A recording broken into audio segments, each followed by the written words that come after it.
guys, welcome back to the podcast. I've been meaning to watch that. I'm your host Monica. We're back again. New week, new topic, new guest like we do every single week. And today we have a returning guest with us today.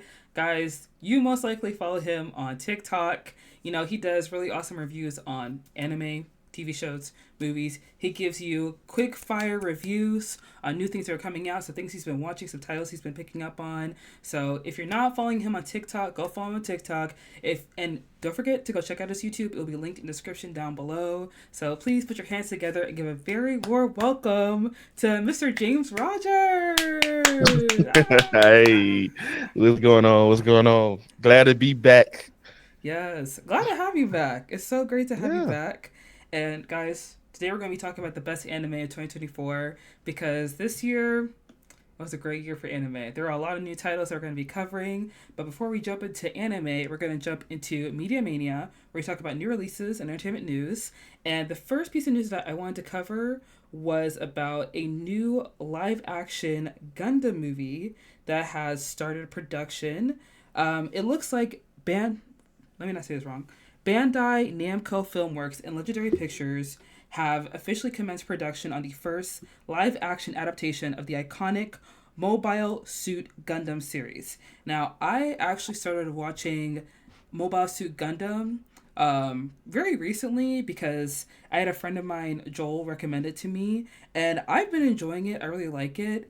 And apparently, Jim Mickle, who also worked on Sweet Tooth, which is a very well known Netflix show, Mm. he is the director for this, as well as Jordan Vaught Roberts. He is also connected to this project as well. And it looks like specific plot details are kind of under wraps, which makes sense because there are a lot of iterations of the Gundam series.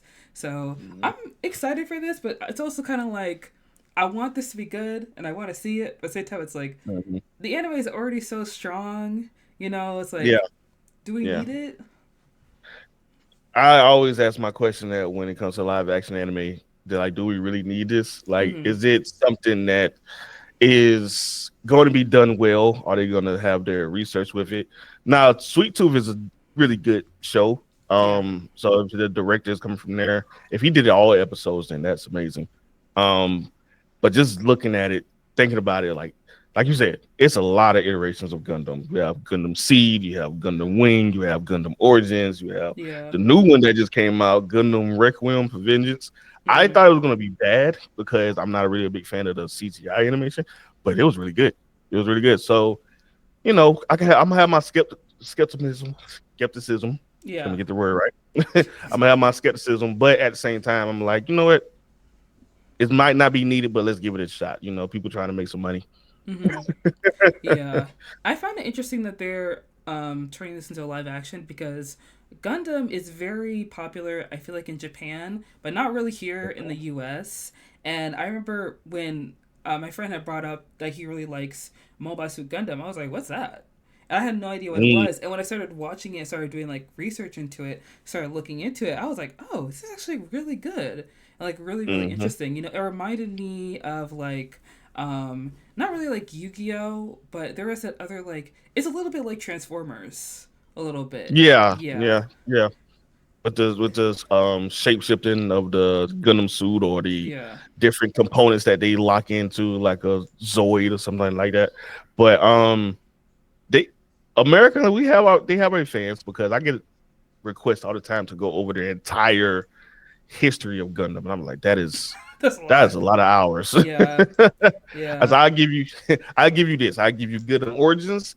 I give you Gundam Wing, and then I'll probably give you Gundam Seed and all that stuff. But everything else is a stretch. yeah. That's true. And I feel like Yeah. this is a really interesting thing to bring to the United States because like the mecha genre, it does have like a lot of series, a lot of films, a lot of merchandise. So Hmm. obviously, because there's such a strong fan base in Japan, maybe they're trying to tap into it here in America. But I think that because Hmm. there will be a lot of people who don't know what Gundam is, they may just look at it as like Japanese Transformers. You know, That is because very possible. Yeah. yeah, because people are very I surface think. level. Yeah. Very. I think when it comes to comic book movies, anime movies, and stuff like now, I think the mindset and attitude towards it now is go do your research. You know, Yeah. like if you see something, let's give you the material so you can actually do your research, or they know that there has so many YouTubers, TikTokers, people that will see the trailer and break it down for the people who might not even know what it is. So Hmm. nowadays it's like if you don't know what you're looking at, then it's kind of your fault now, you know, because you're not taking advantage of the information presented to you, you know. So maybe they will look at it that way, but I'm pretty sure as soon as they speak out, somebody can say, here, look at this right here. Hmm. This is the anime right here. They're gonna break it down for them, and if they choose to look into it, then hey, if they don't, then they just still be lost in the sauce. Yeah. And a lot of I feel like American audiences, they like things that are easy to understand and easy to Easy to digest. digest. Yeah. There you go. Because Gundam is like so extensive. Of course, there's going to be Yeah. some video on YouTube that's like the 30-minute history of Gundam and everything you need to know before you Hmm. watch the movie. And the movie's going to Yeah. try and like give you some kind of like background exposition so that people who are not aware of Gundam are on the same page as other people Hmm. are. But I think that sometimes because there are certain stories that have such a beefy history, when you try and Hmm. whittle it down and make it easy for Hmm. everybody to get it, it takes away from the complexity of the story, or it takes away from like certain parts that people like, and they like how Yeah. expensive it is, they like how complicated it Yeah. is. So I think the biggest challenge for the writers and the directors is to just try and find that balance, you know? Right. I know. I think gonna be some hard out fans. They don't see my man with the mask showing up at least one time. You know, Yeah. they're gonna be feel some type of way. But the best thing they can do is just dumb it down to the point where we know that Earth is in battle with the colonies, Mm-hmm. and you have it was reasons why the colonies was built, this, that, and third. So you have your alliances in the colonies, and you have your Earth. Them doing battle with mobile suits, and then I believe, if I remember correctly, I think the colonies is the one that created the Gundam, or vice versa. Mm. But whoever created the Gundam to be the new mobile suit that nobody can really mess with, that's the best way they can do it. If they get into that type of era instead of trying to get into so many different nations and so many different iterations of the different planets involved, then they're gonna have an issue. My wife is coming through the door right now. Hello. You're fine. You're fine. Okay, Does she need so you, or are you good? no. She's just gonna walk through. Oh, That's okay. all. That's fine. That's fine. It's okay. My mom comes in while I'm recording all the time, so we'll just cut around Yeah. it. All right, Yeah. cool. All right. Just want to give you that cue so we can get back into it. Mm-hmm. But yeah, I think that's the best way they can go move forward with it. Because that would keep both sides of the spectrum happy. You have your Mm-hmm. fans who just want to see a good Gundam story, and then you have your introduction to the people who don't even know about Gundams. I think that's the best way to do. Now, when they try to cut up different stories, for example, the Yu Yu Hakusho live action, where Mm-hmm. they try to add so many different stories from different arcs together to make a jambalaya of Yu Yu Hakusho and what makes it fun and everything, I feel like that's a complete fail once Yeah. you try to do that. Because you're trying to please OG fans, but at the same time, you're trying to bring in new fans, but at the same time, you're trying to go above and beyond to please the OG fans on a limited budget, on a limited time. So, Yeah. yeah, That's true. That's live true. action can be fickle. Yeah, that is very true. And obviously, this film is going to be different from like other anime movies because I feel like a lot of anime films that I've been seeing coming out are basically just extensions of the story. Like My Hmm. Hero Academia, Your Next is just like it's an extension of like the already existing storyline that just kind of it Hmm. doesn't really like have to do with the canon, but like there are elements of the canon in there. Or like Right. the dumpster battle for Haiku, that was basically in a continuation of the story that's already in the Haiku manga because they're not really doing the anime anymore or whatever's going on with the animator. But they have the movie Hmm. to continue the story from season 4, and with this, it's basically just like a reintroduction, and then trying to bring in new fans, but also trying to please long-standing Hmm. fans of the Gundam. So they don't have the pleasure of Right. having people that are already interested in the story and know what's going Hmm. on and they could just watch the movie. They have to like bring people in that probably don't know anything about it and then Hmm. introduce it to them and then also try to like please the long-standing fans as well. You know? Right. Yeah. And I will say this: the one thing they do have going for them is the fact that it's more military based than fantasy based. Yeah. So it should be easier for them to get a budget to have the uniforms together, the actual scenery of a colony, the Earth shots. The highest they already have a real life Gundam in Japan, so it's like you have the blueprint. Mm. Well, I think it got decommissioned, but decommissioned earlier this year. But Mm. you have the blueprint of it, so you should be able to work something out. The graphics should look fire. I'll Yeah. tell you that right now, because you're not worrying about people flying all over the place like in, I guess, Superman or Dragon Ball Z. Right. Uh, so, Right. Yeah. Well, I'm excited to see how it looks. And the next mm-hmm, piece of news that I wanted to cover, because I feel like this is something that a lot of people have been following if you're a fan of anime, is that basically the animation industry has not been doing well in terms of like working conditions. And as of January 31st of this year, Japan's Fair Trade Commission has initiated an investigation into the anime industry's working conditions responding to long-standing concerns over labor practices, and this is amid increasing scrutiny of the industry's treatment of its workforce. Now, of course, anime has faced like long-time criticism for underpaying overworking animators, and a lot of these reports have highlighted that a lot of animators have to deal with long hours with minimal compensation. And now, in response to these challenges, the Japanese Prime Minister Fumio Kishida has pledged to enhance the working conditions and salaries of all animators and creators within the industry, and some studios, such as MAPPA, have proactively implemented measures to improve employee welfare, including higher pay, better benefits, and this, of course, has been exacerbated by like the COVID-19 pandemic. There have also been streaming platforms that have put in a lot of investments into the anime industry, like Netflix, of course, with funding mm-hmm, and support of training new programs, and also like purchasing new titles and like making their own original animated stories as well. So this is just a way that they're trying to address the systemic problems that are really prevalent in the anime industry. mm-hmm. I Yeah. think that's a huge W. I think that's a huge win for animators.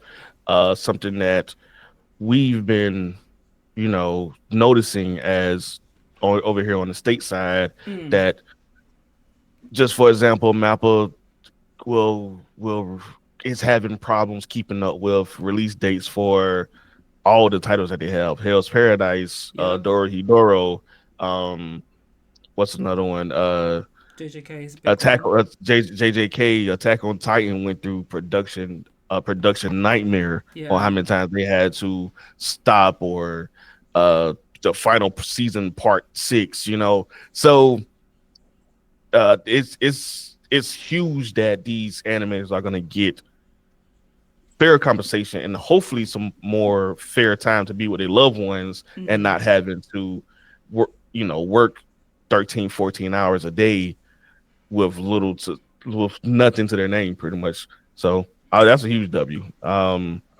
Hopefully this gets puts in effect soon, Yeah. and a lot of studios overworking their stop putting the workload so much workload on the animes, because right now it is, I think it's always like a race to get the next title, the Yeah. next a race to get the next big anime. Mm-hmm. Uh, the latest one I want to say, well, the latest one that has been released was, I want to say, was Sakamoto Days, and a lot of people are upset with the animation, Mm. but you're like, I mean, it was Netflix.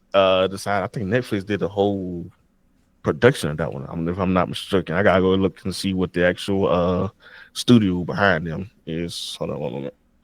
I know that with like Blue Lock season 2, a lot of people are talking about the animation as well. And I'm actually almost done with Blue Lock season 1, and I'm like it's kind of like I'm crossing my fingers. I'm like, please don't let the animation be that bad. Like I could stomach some bad animation, but like if it's like absolutely terrible, then I'm just gonna be disappointed, because then I won't finish the anime. Of course, it's the manga. You can always read the manga, but like people like anime for a reason. They like to see the moving pictures. They like to see the story come to life. With the voice actors, the Mm-hmm. music, everything. And if the animation it's mediocre, or it's not even mediocre, then it's a very disappointing thing to see as a fan.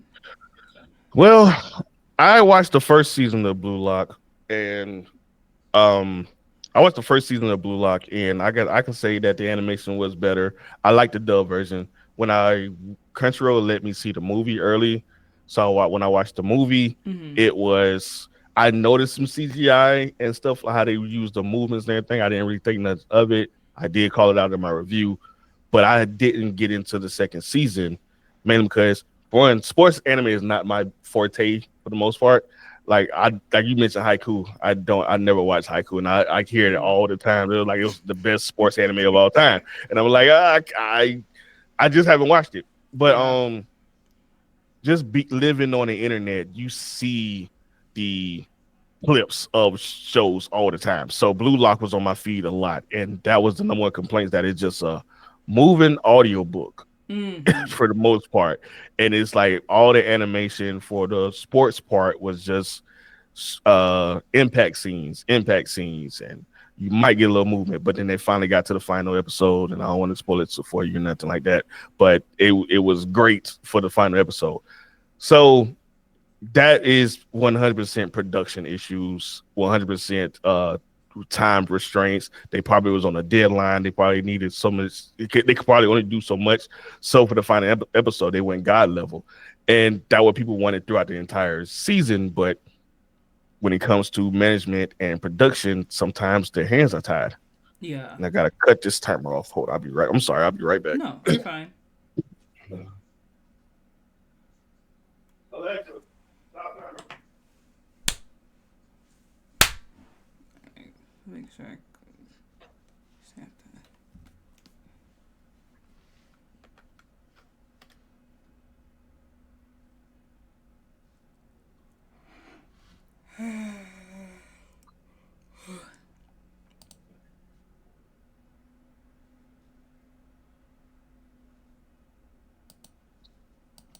Okay. 25 minutes.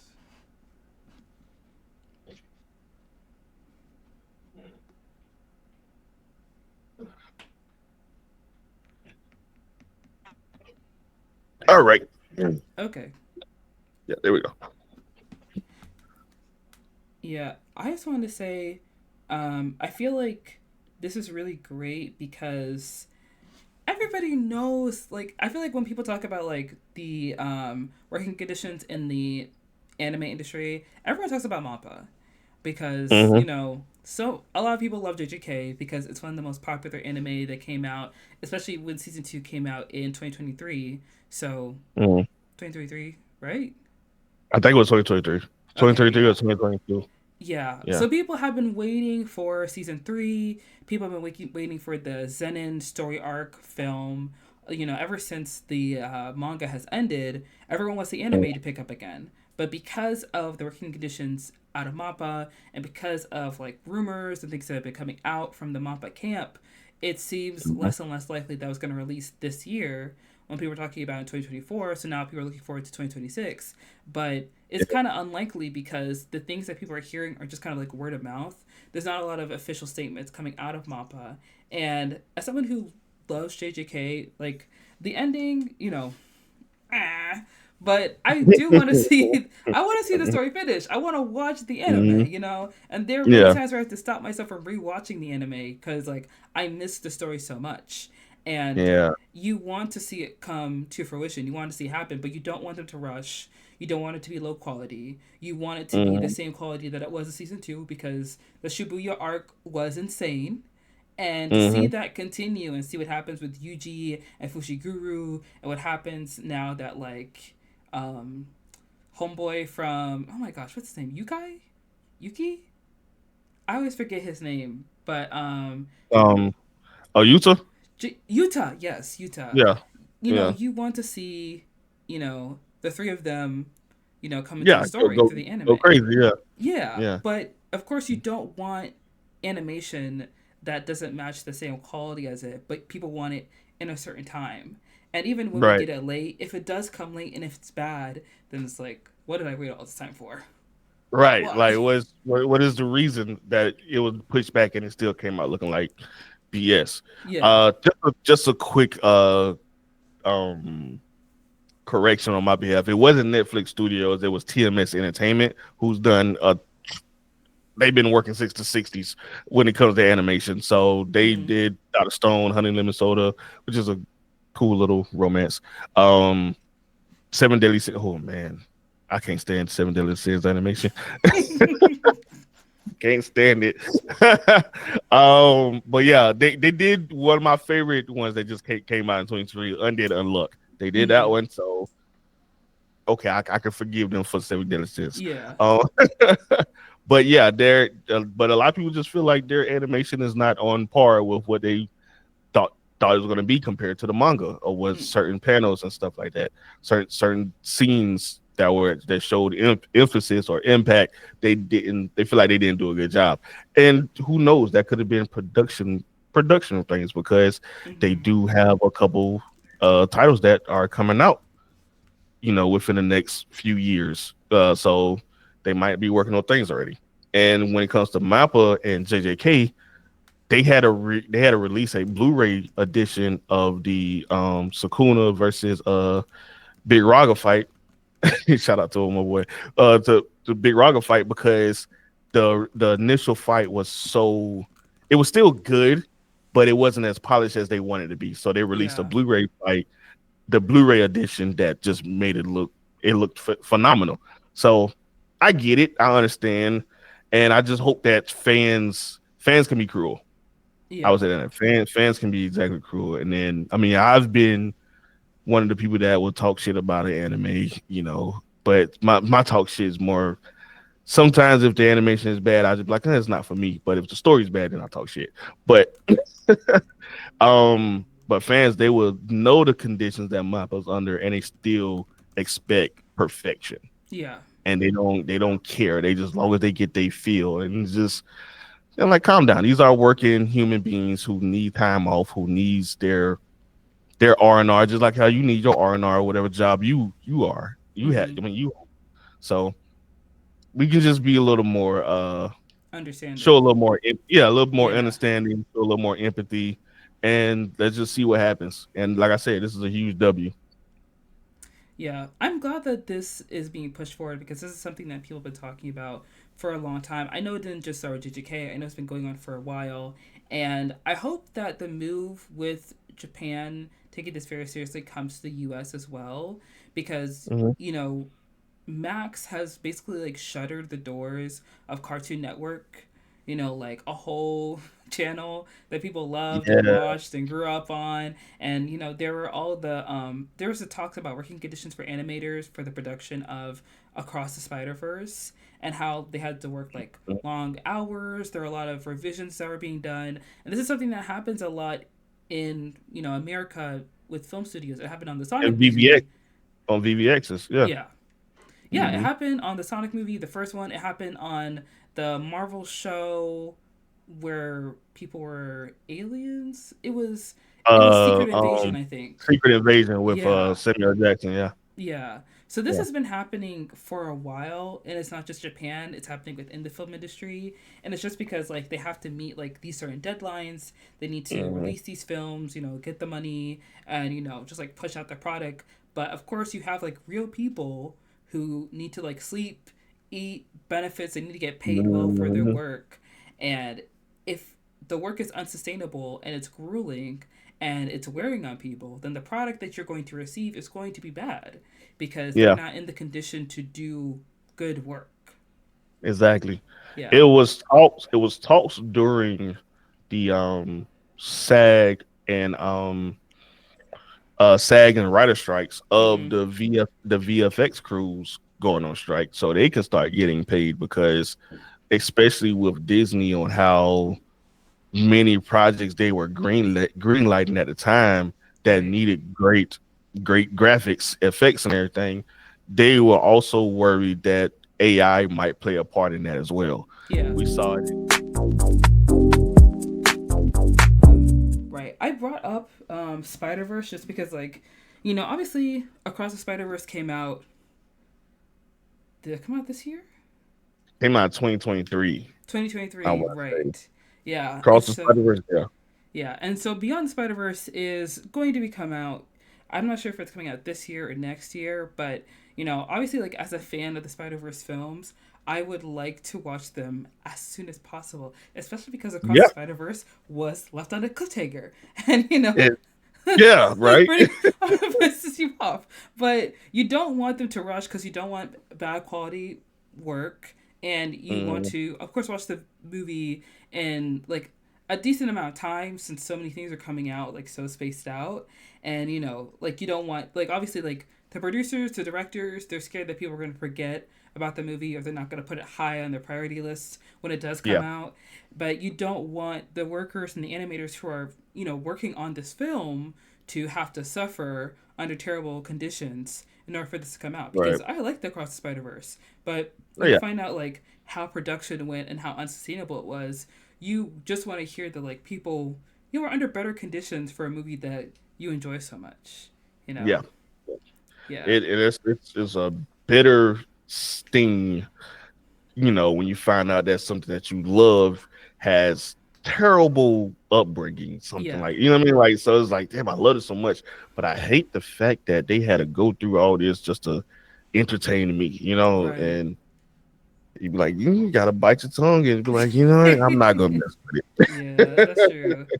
But Cause also, if you don't mess with it, what they went through mm-hmm, would be for be in vain. So it's right. like, what do I do? Yeah. Yeah, So because yeah. I'm personally excited for Hell's Paradise season two. Like I want for it Mhm. to come out. I Mhm. really like the anime. I'm enjoying the manga so far, and I'd love to see it animated. But I don't want it to come out and not be like same quality or better quality as the first season was. Yeah. You know. But I'm hoping Um, that because Japan has stepped in and they're like making some changes to how the anime industry works.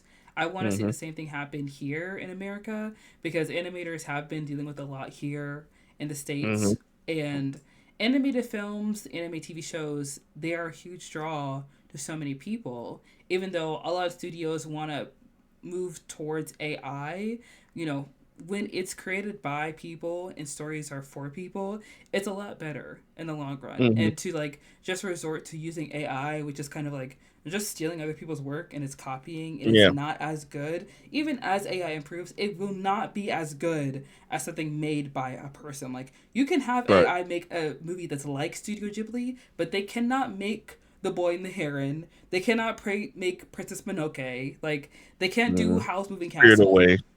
They Spirited can't do Away. spirit away. They There's can't nothing do original. none of that. Yeah. Yeah. For the most part, what they do with Chat GPT, I think I seen somebody do a video where they use Chat GPT to write a script, and all they Mm-hmm. did was just pluck certain things from different movies, scripts, and formulated their own movie. But it was clearly taken away from other films and stuff like that. Yeah. I was like, damn, that's you don't want to do that. I Mm-hmm. see a lot of people using that as a cheat code for their resume builder. They're using it as a cheat code for uh turning in their work at school, and it's just getting out of hand to the point where where will where will the originality come from, and who is willing to keep on doing stuff, who is willing to keep putting in that hard work Mm-hmm. to stay original and stay fresh, because after a while, it's gonna be a lot of people. You see it on YouTube now, where there's a lot of channels that just use AI voice, Mm-hmm. Chat GPT, and AI graphics. They don't do any type of work. Yeah. They give them a topic, they put the topic in, they what they want to talk about, and the AI generates almost 85 to 95% down to the voice Mm-hmm. of the voiceover. So 95% of the video is already done. Only thing I do is upload it. Right. And the AI creates the thumbnail. So it's like they're making money from not doing anything. It's a hustle. And I see that in YouTube. I don't want to see it in the movie industry. I don't want to see it in the anime industry. I don't want to see it, period. I want to see Yeah. these creative minds create stuff that they have a passion for. Mm-hmm. So Yeah. I 100% agree with you. And that's why today we're talking about the new anime of 2024. All mm, new original titles and stories. We're going to jump right into it. So, James, you can go ahead and start with your list. And, what new anime you have been watching in 2024, what grabbed your eye, and like what you liked about it. So in 2024, what one of the ones that really grabbed my eye was I had a couple. I had a good bit of them. Uh let me get into it. So to start the year off was like Solo Leveling, of course, was Yeah. they dropped that. So that was pure gas. You know, Yeah. we love Solo Leveling over here.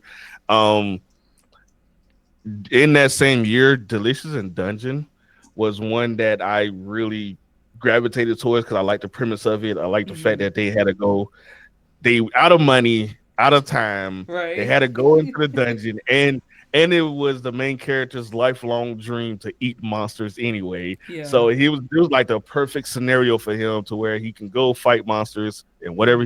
whatever he kills, he eats. So that was fun, and, especially seeing the reactions of the thief, and I'm terrible with names, so I don't really know the names like that. But the thief and the elf going Yeah. crazy. My boy, they met the dwarf, and he was like, "Yeah, I'm right on board with you. I know exactly Right. how to do this. I've been doing it for years." So I'm like, "Yeah, that's funny."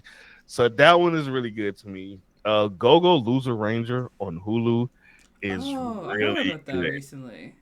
Man, I love when you take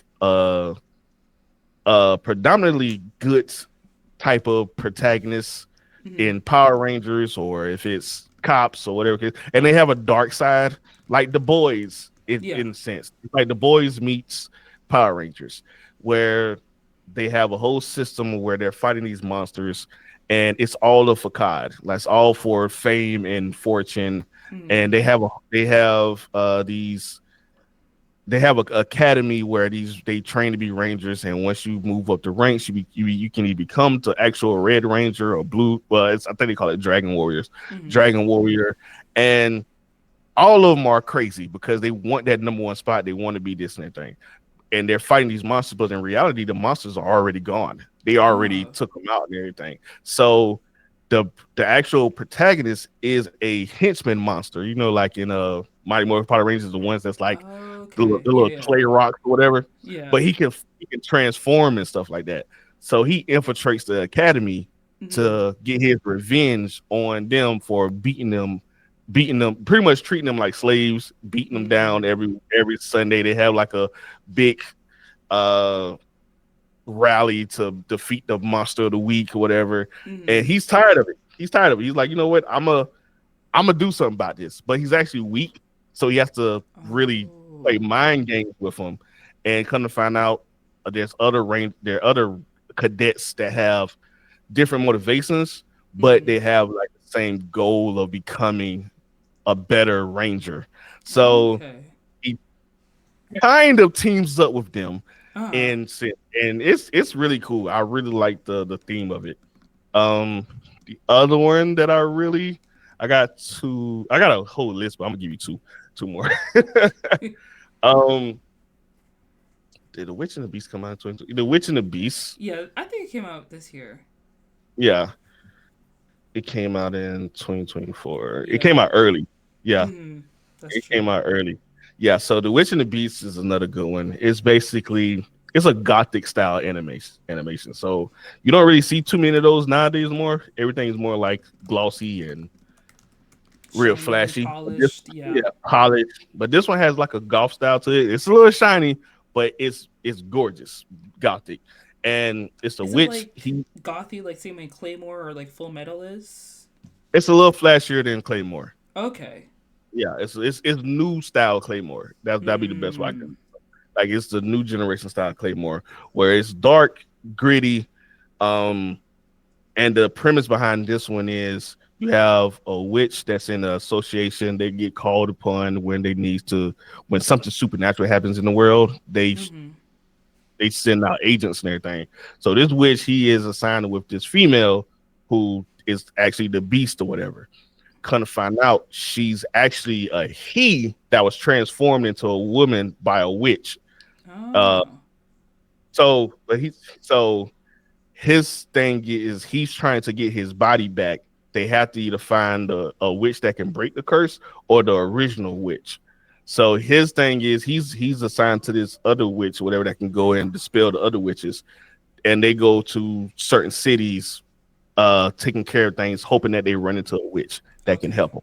Right. And the stories are really good. Like, and then they had a one where they did a whole necromancer one. It was phenomenal. That is, it's really good. That one's on Crunchyroll. Go Lose Ranger is on Hulu, by the way. Mm-hmm. Um, Hulu and Disney Plus. And then I have another one, Ishura. It's another one on Hulu that came out in 2024. This one might lose some people because it doesn't really have a main character. What they do Okay. is they introduce, it's a planet where they have multiple people being isekai into that world, new heroes from other worlds. That they call them other Right. worlds. And they had a true demon king, but he was defeated. So now somebody wants to be the new demon king, going around causing problems. So they introduce certain heroes, someone from that world, someone from other worlds, Mm-hmm. and it's all setting up to for this big tournament style battle, and you kind of pick who you want to root for. So Mm. each episode they introduce a new person. It's a have an epic battle or something. By the end of the first season, they had like a little war between two countries, and some of the heroes went at it, and it was really good. Animation is really good. This the second season is going on now. Mm-hmm. Um, but Ishura is another one of my top picks. Got another one like Elusive Samurai. Oh, the Uh, Elusive Samurai. I actually did start that. Oh my yeah, gosh. that one's really good. I like that one. Yeah. I like the different animation styles that they use on it. Okay. Um, Wisteria Wand and Sword. That I one did is hear about like that one. Yes. that one. People say it's either like a fake Black Clover or a fake Uh. Marshall, because the character is in a world where everybody uses magic, but he can't use magic, and Uh he uses a huh. big sword. So, but it's the animation is beautiful. Animation is beautiful. Got some good fight scenes. Has a little not really questionable things, but I'm pretty sure I know the big twist of it. But Mm. he has a male roommate that's like in love with him, and I know a lot of people was like, "Oh my god, it's boy love," and I don't think it's boy love. But even if it is, it's not a problem with me, as long as I don't get too Yeah. crazy with it. But yeah, those are some of the best ones that I have a list on. Like I said, I got a whole list. We can put it in the description if we want to. Um, but yeah, those are some really good ones. Yeah. Two of these are fantasy. Well, three of them are fantasy. Are you a big fan of like fantasy anime, or do you just kind of like whatever anime really like, you know? I gravitate towards like supernatural horror. So most of the time, like Mm, supernatural fantasy, something a little serious, maybe a little sinister with it. Like it don't have to always have to be horror, but psychological, not really psychological, but thrillers. yeah. With like a little sinister plot. I gravitate towards those, but I will watch.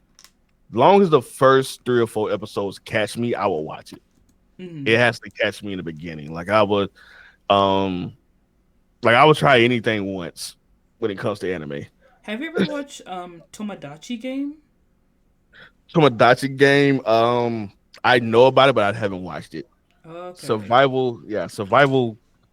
I'm not a big fan of survival animes, but Mm-hmm. survival game animes like High Rise Invasion wasn't really that good to me the Mm-hmm. first couple of episodes.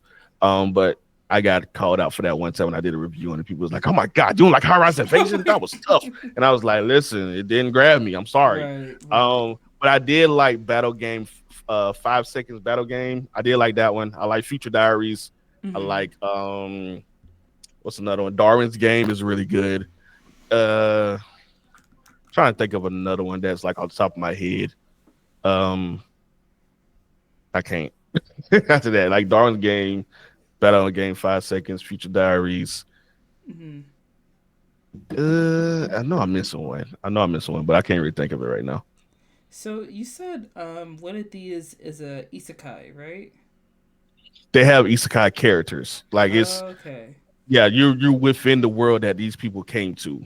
Like they Mm-hmm. have a guy he's a swordsman, and he looks like he's from the modern era, but he has like a he has his sword is beat up like Kenpachi's sword from Bleach, Yeah. from Sakura Kenpachi. So, but he's strong. He's a real strong swordsman, and he can slice up through anything, whatever. But he's walking around like with a jacket on and coat. But within their world of magic, they're more um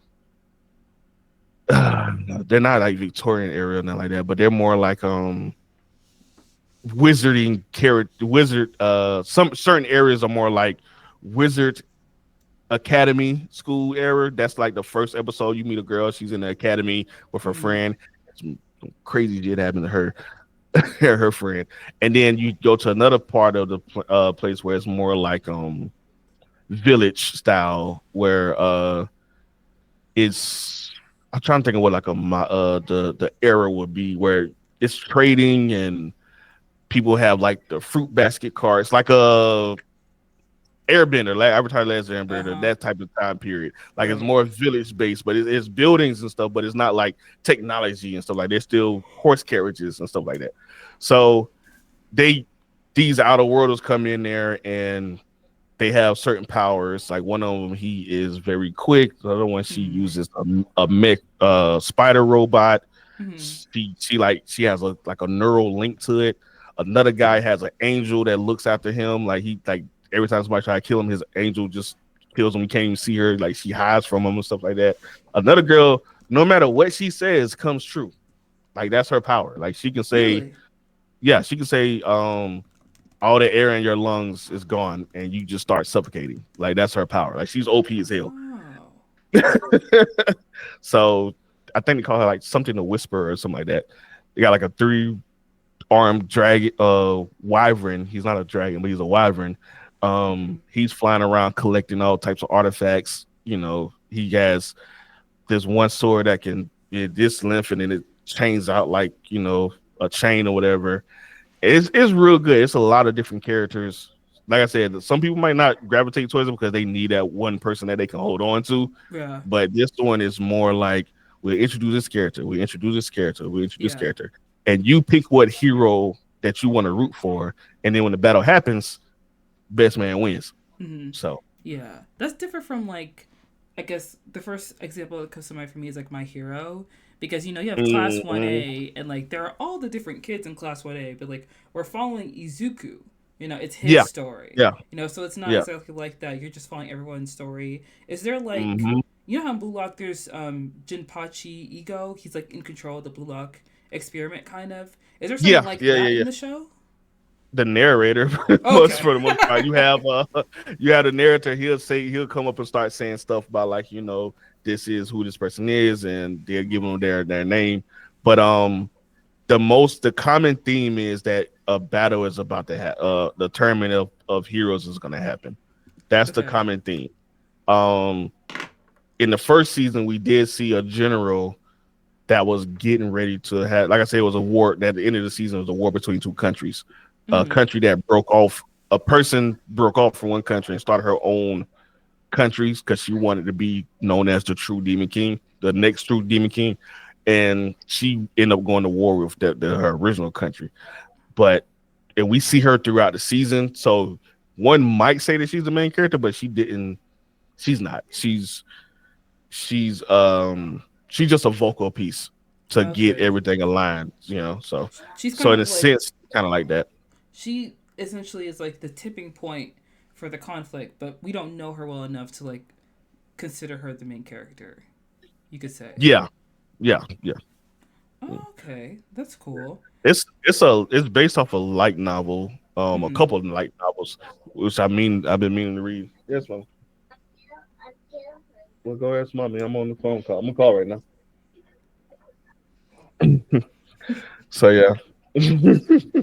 Okay, and I was also interested in like the Witch and the Beast, because I feel like I Hmm. had heard about this anime a little bit, but I hadn't, Yeah, taken some time to watch it. And you said it's a little more like it's a little more polished than Claymore in terms of like the yeah, animation or like the visual style. yeah, yeah. Okay. It's it's very dark in certain areas and stuff like that. Mm-hmm. Um, like I say, it's not as foggy as Claymore would be, mainly because of the time period when Claymore came out. Mm-hmm. This one's more polished, but it is a gothic style animation. The main character, the witch, he has like slick black hair with tattoos and stuff, and he uses power is more. It's not like magical circles or anything. It's more like his tattoos will come to life, or he'll do like Oh. use crows and stuff like that. The Beast, she's like very hot headed, and Mm. she's like hot tempered, said the wrong thing, she's flying at you with a fist. Mm-hmm. Like, act first, think last. That's her. Mm. That's the motto for her and everything. Because in reality, she's actually just hulking man. Like we see in the first episode, you'll see the transformation, but it's extremely I wouldn't say extremely violent, but it can be violent for some people. Not for Mm. me, because I watch like Devilman Crybaby and um made it for abyss Right. made in abyss and stuff like that. So it's not that violent to me, but for some people I can see them thinking like, holy shit, this was pretty bloody. So it just depends on on your tolerance. But it's I think it's gritty would be the best way to put it. It's gritty. Mm. It's not too big on, you might not get that many happy endings Okay. for certain people and stuff like that. So So it's pretty like gritty, high fantasy, a lot of like witches, and then it's mhm. more it's more dark in the storytelling and in like the material of Yeah. the Witch and the Beast. Yeah. Got it. Yeah. You will. Okay. It's a week to week monster of the week type style as well. Like, well, witch of the week. Oh, yeah. Witch of the week would be the best way to put it. The underlying story is him, the Beast, trying to get his body back, and the witch is helping him. Mm. But they travel to different cities each episode. In one, you actually meets a necromancer and her counterpart, and they kind of take over that episode, which was, I'm hoping they do like a spin-off for them because it was really good as well. Mm. So yeah, which is near about the last few episodes, you get like some more detail of how you can see the next season play out. Mm. So it's like a Hmm. revenge story, Yeah, for essentially. sure. Yeah. Yeah, yeah. Okay. Get this curse stuff off me. I think I'm gonna check it out because a lot of times when I see revenge stories in fiction, it always ends with like, forgive the person, let it go, like revenge is Yeah, the I hate that. answer. Get your look back. We watched Invincible's new season has started up. They dropped the first 3 episodes, and I am so frustrated with Mark. I am so Wait, frustrated with don't that, spoil it but because I I'm not haven't gonna spoil watched. it for you. I'm not gonna spoil it for you, but Okay. I'm just gonna throw that out there. I'm so frustrated with that motherfucker. But Yeah, I definitely have to hop on Invincible because I haven't even like started season 2 yet. I'm still behind on my watch list. ah, yeah, I understand. I understand. Listen, I'm Yeah. the one say I'm still on first season of Doctor Stone, so I understand. Oh my god. I'm trying to get through like the science stuff, because like my Hmm. brother seems to like it a lot, so I want to watch it. But at the same time, it's like, oh my god, we need to get It's to a the lot of story. it's a Like, get to lot the of story. explanation of how he did Yeah. certain things. Yeah, I'll tell you right now. I know exactly what episode I'm on when Mm. they when the brute came loose and fought the lion form, and he's like, "Nah, we shouldn't tell him about the water or whatever." And then old boy come up talking about, "Yeah, I got the more of the rock water." And he's like, Oh. "Oh, the Yep. fuck it!" That was the last thing I saw. That was Yeah. the last thing I saw. I remember So I'm that. early. I'm early in the season. I did want to ask you about solo leveling because I think Mhm. that this is an idea I've been brewing in my mind because I'm trying to start my YouTube channel. But I feel like a lot of times anime feels like, um, it feels, I don't know how to explain this really, but like, how there are people who read self improvement books because there are Mhm. things they want to teach about themselves, like Atomic Habits, 48 Laws of Power, blah, blah, blah. I feel like anime is Yeah. such a Yeah. better way to learn how to improve yourself because you're watching someone start when they're just like a newbie, and as they Mhm. grow, as they change, as they develop, they become a better person. Like My Mhm. Hero, Mob Psycho 100 is like a perfect example of that. And Mhm. I remember watching Solo Leveling and like watching this show. It felt like I'm watching like those dude bros are like grind set mindset. Like wake up at 5 a.m. take a cold shower. Yeah. Yeah. Three raw eggs in the morning, hit the Yep. bike. Yep. I it's funny that you brought that up because I was thinking I'm trying to lose weight. So I'm like, you know what? Maybe I should take the solo leveling approach where Yeah. I give myself a daily routine of 50 push-ups, 50 sit-ups, Yeah. run, go walk a mile, and if I don't do it, I have a penalty or something like that, or Mm-hmm. whatever the case may be. And that is a great way to approach physical health. But then when you put the discipline on yourself, this is me coming from military guy now, being in the army. Once you get that discipline installed, Mm-hmm. your mental health will also kind of like follow suit Yeah. because now you putting yourself on a track and everything. The past few years, I've been like scattered brain. Like I just been doing everything on a whim, and I was like, okay, I need a breakdown and put myself on some type of schedule or plan. And solo leveling has pretty much.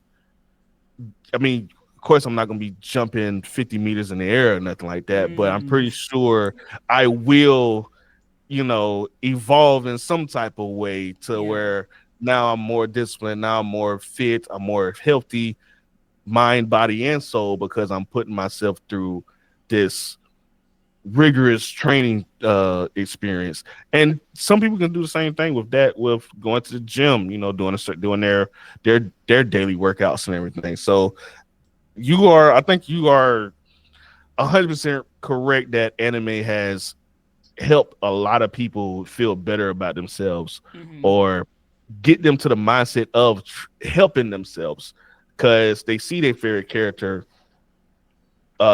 evolve and everything, have that character development. And you can go back to the big three. You can go back to Naruto, his training style, Ichigo, his training of his Right. multiple factors of things. You can look at Yuji from JJK of how he learned how to control his curse energy, Mm-hmm. lack of curse, you know what I'm saying, stuff like that. Um, you can go to any type of anime. I'm pretty sure, especially in sports anime, Mm. there is a training montage or something that they go through. So anime is definitely a encouraging builder, um, encourage builder for a lot of people across the world.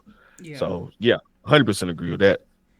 Yeah. And I love solo leveling because, like you said, sometimes like people just need like a regimen or like some kind of Hmm. discipline to stick to if there is a goal they want to attain, whether it's like better physical health, better mental capacity, like you want to elevate in your career, whatever it might be. There has to be like some work and some effort put towards it, and there has to be some kind of consistency. And because anime fans, like you're sitting down, you're watching like how many seasons of a show.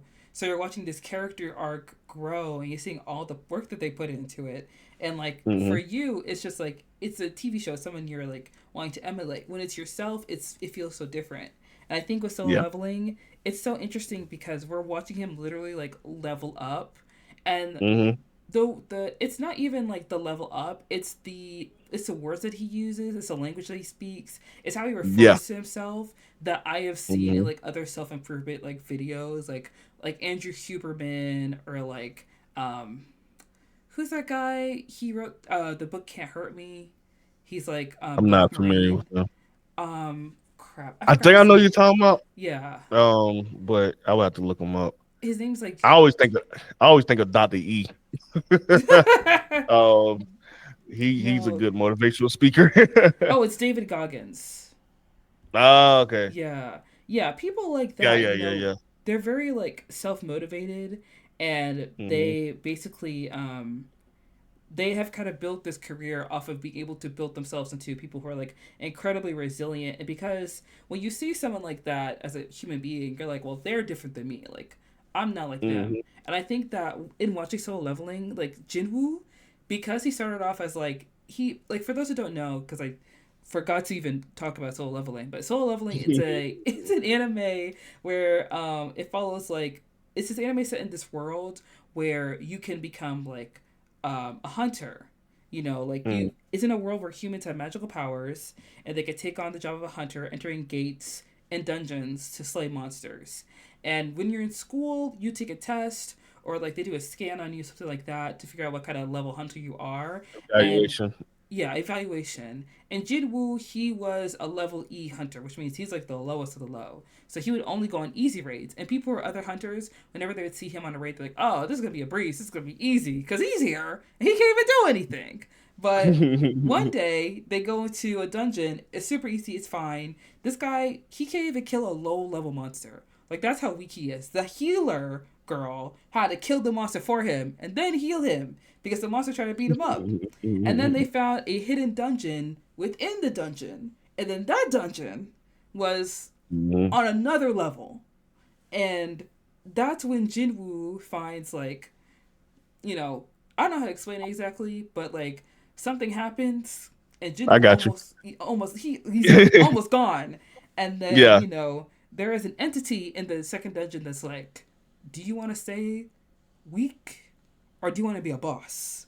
And you essentially just like, I mean, sign me up. And he Yeah. becomes like this guy who, like, working out, doing these different dungeons, doing these different battles. He starts leveling up. He starts getting better. And of course, right now season 2 is airing, currently week to week basis, and I need to Mm. start watching season 2 because, like, I need to know what's going on with Jinwoo. But I love solo leveling so much because it's it's literally like what these dude bros talk about. Like, you start off weak, you start off with a beta, a simp, and you turn to alpha, and that's what happened to Jinwoo. He became an alpha, like, for real. Yeah, yeah, 100%. Because when the animation style that he starts off with is as a weakly little kid, Yeah. basically, like he's like a little teenager who has no right being in this world, being in these dungeons and stuff like that, which he doesn't because I recently read the entire manhwa of it. I Mm-hmm. didn't read the light novel, but I read the manhwa of it, the webtoon basically, and I read all of it. I read spinoff, I read all the stuff and everything because I've got fascinated with the world, just like Mm-hmm. how you did. Um, but they was even mentioned that he has just enough power to be considered a hunter. Like he's basically Yeah. a normal person. Mm-hmm. So, and he's known for showing up at all these different dungeons. And the reason he does it is because he wants to save his mom. He needs Oh to have yeah. money to pay for his mom's treatment because in this world they have this illness called the forever sleep, where their her life's force is killing her. So they need a magical machine to keep her alive, but Mm-hmm. she would never wake up again. So he needs to keep money to be able to take care of his mom and his little sister. So he has no choice but to go on these raids, these dungeon clothes, whatever. And once he does go to that double gate, as you mentioned, and he goes through this grueling process because people left him and Mm-hmm. he pretty much sacrifices himself so everybody can leave. He gets the notification of wanting to become a boss. Mm-hmm. And what's great is the not only do you see the progression of his physical strength, but you see the change of his character. Now he doesn't look like a kid anymore. He looks like a grown man. Mm-hmm. He looks older than what he is, but he's actually only 24. But he looks like he's in his early 20s. I mean, not early 20s, late 20s, early 30s, Mm-hmm. strong. And then he talks different. His, like you said, his lingo is different. His mindset is different. They show the progression of him understanding how cruel the world can be, even to the strong. And he noticed that he has to just do this himself versus relying on other people like how he has been so far, because these are the same people that pretty much either talk shit about him or pitied him. So it's a good transition. The only issue, there's a lot of people who don't think Solo Leveling has character development because of the Mm-hmm. pacing of the show, Yeah. but it does. It does. It has some progression. Like I said, you see more than just the physical if you're paying attention outside of the fights, because there's a lot of fights. There's a lot of action in this. Like Yeah. it's action packed. There's maybe one or two episodes where they actually sit down and actually have conversations just to set up the next fight. Mm-hmm. So, and I've been on season 2. Even though I know what everything's gonna happen now, it's just as action packed as the first season, if not more. And it's highly recommendable of a watch. It's the hot topic right now of the anime world community. If you don't, If you have never watched the episode, I'm pretty sure you heard the title. Yeah, and I think that solo leveling is also very interesting because like it it uses game mechanics, like video game mechanics, in a Yeah, way, yeah. with the notification, with the buying the rewards, with him buying his potions, and also like he's going after the big potion to like save his mom. Mm-hmm. Yeah. And I remember watching it, and this happens a lot with like I feel like anime, but also other like shows and movies where like a character, the main character, is given this great power and this ability, and at first it's like I'm doing this for my mom, I'm doing this for my girlfriend, I'm doing this for somebody else, and then after a while it's kind of like I'm gonna be the greatest in the world. Like after a while, you kind of the motivation you had prior is not really as important because you just kind of like become consumed with the power. And I feel like Yeah. that may happen in season 2, and I'm excited to see if that does happen because like I don't Mhm. care if he becomes selfish. I want to see it happen. I want it. Well, I'm not gonna Well, spoil it for you. So. yeah, I'm the same way. Like if I'm really into an anime, I'll read the manga, I'll read the manhwa, I'll read the light novel. Like I want to know what's going on. Like with My Hero, after I finished season 6, I was like, I'm reading the anime, I'm reading the manga right now. Yeah. I need to know what's going on. You're not leaving me on this what cliffhanger. what chapter we did does it start Like out right? what Because I need chapter does season 6 end on now? to. I Right. need it. Okay, I hate doing that translations. sometimes. I did that with Chainsaw Man. Chainsaw Man came out Uh, in 2023. yeah. I saw the trailer for it. This was like a year before it was coming out. So I saw the trailer in 2022 and it was so gas, it was so Hmm. hype that I just had to know what was this about. This man has a chainsaw in his hand, Yeah. on his head. He has chainsaws in his hand. There's blood flying everywhere. There's zombies getting chopped up. I said, "Yo, what is this? What are we doing?"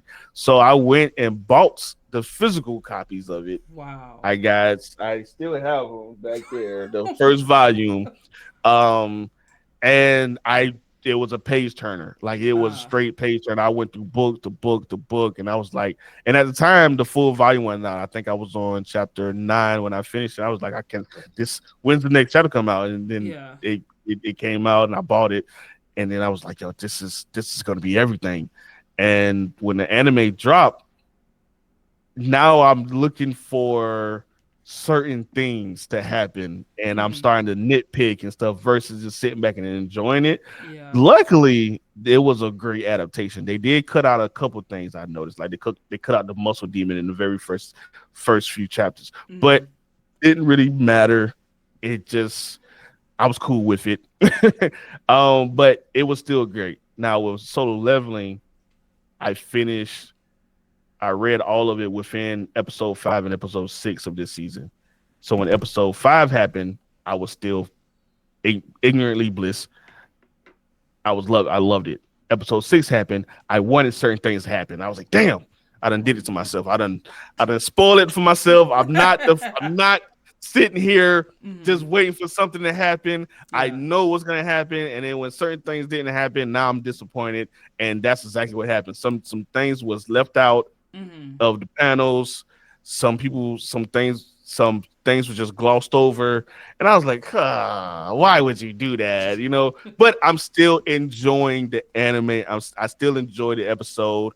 The fights were extremely good. It's just Mm-hmm. certain things that I didn't like. But other than that, hey, it is phenomenal. It's great. It's still a high tier anime for me. Yeah, I've been seeing because I've been having to avoid spoilers. So whenever someone's Hmm. talking about a show that I'm going to watch, I just kind of like bookmark it on TikTok. So I've seen a couple Hmm. people talk about how like certain characters are like brushed over, or there's like someone that like wasn't introduced, things like that for Soul Leveling season 2. So I I will say, yeah, I will yeah say this. That's another reason why I started reading it. It was because I yeah saw uh Screen Rant did a whole article about it. Like, oh, they didn't introduce this character. So I was like, oh, she got to be important. She wasn't that important. She could be okay introduced. She could be introduced at a later time. She mm-hmm. everything that she does can be done within 10 minutes, Mm, if that. If got that. it That's stretching it. So yeah I didn't understand that outrage. My outrage was the interactions between the shadows. That's my outrage. So okay Yeah. Got it. So. Yeah, I feel like I'm probably gonna have some when I do start watching season two and that finishes. I do plan on reading the manhwa as well as with Mhm. like a bunch of other shows that I'm currently watching because Yeah. waiting years or months for these seasons to come out, I can't do it no more. And sometimes it's just easier because, like I said, I Yeah. read the entirety of Solo Leveling is the first, um, the main story anyway is 200 chapters. I read that within a week, so it's Mm-hmm. like it's just easier to just digest all of that within a week. And then now I read the spinoff, and I'm waiting for the next. I caught up on the spinoff, which was 40 chapters, and now I'm just waiting for the next translation of the next chapter to come through. Mm-hmm. So I'll be ready for that one. And that one, that last chapter ended on the cliffhanger, so I'm ready for that one. Yeah, at So, this because I plan on reading Windbreaker, and then Hell's Paradise. I started reading that manga, yeah, and then Demon Slayer because I hmm think they're coming out with a new movie for Demon Slayer this three year. movies, Three three movies, movies, three and movies. the thing is, the movie's already ended. I need to know Yeah, what happens. I gotta know if they get moves on or not. You know, yeah, yeah. like I have to And figure out if Tommy they was get Michael okay. Jackson. And they get Michael Jackson. Yeah. So It's smooth criminal crazy. He walking through. looks just like him. Why did they draw him that way? Oh my Like gosh. they knew what he was doing. The animator knew what they were doing. Oh my gosh. I did want to ask you about Delicious in Dungeon because Mhm. I actually the reason why I started watching that anime was because one of the English voice actors, I think the English voice actor for Laios was a guy that I used to like watch on Twitch. So then when I figured Okay. out he was in this show, I was like, "Oh, well this is cool." And I started Okay. watching it and it reminded me of like D&D a little bit, like Yeah. adventuring. Yeah. Yeah. Yeah. Yeah, for sure. Um, my the reason I started watching is because I thought it was it was gonna be like unique for Mhm. for the simple fact that it's like it's not just your typical D&D anime or whatever it is or manga. It's these people they're on a mission. Well, they're already in the deep depths of it. They was already tired. They was already hungry, Mhm. and his sister gets eaten by a red dragon, and Mhm. then she used the last bit of her magic to teleport them out of that lower level to out of the dungeon. So they lose half the party, and they were Mhm. like, "Oh, we don't have any money. We're broke. We need this and everything." And I need to get my sister before she gets digested.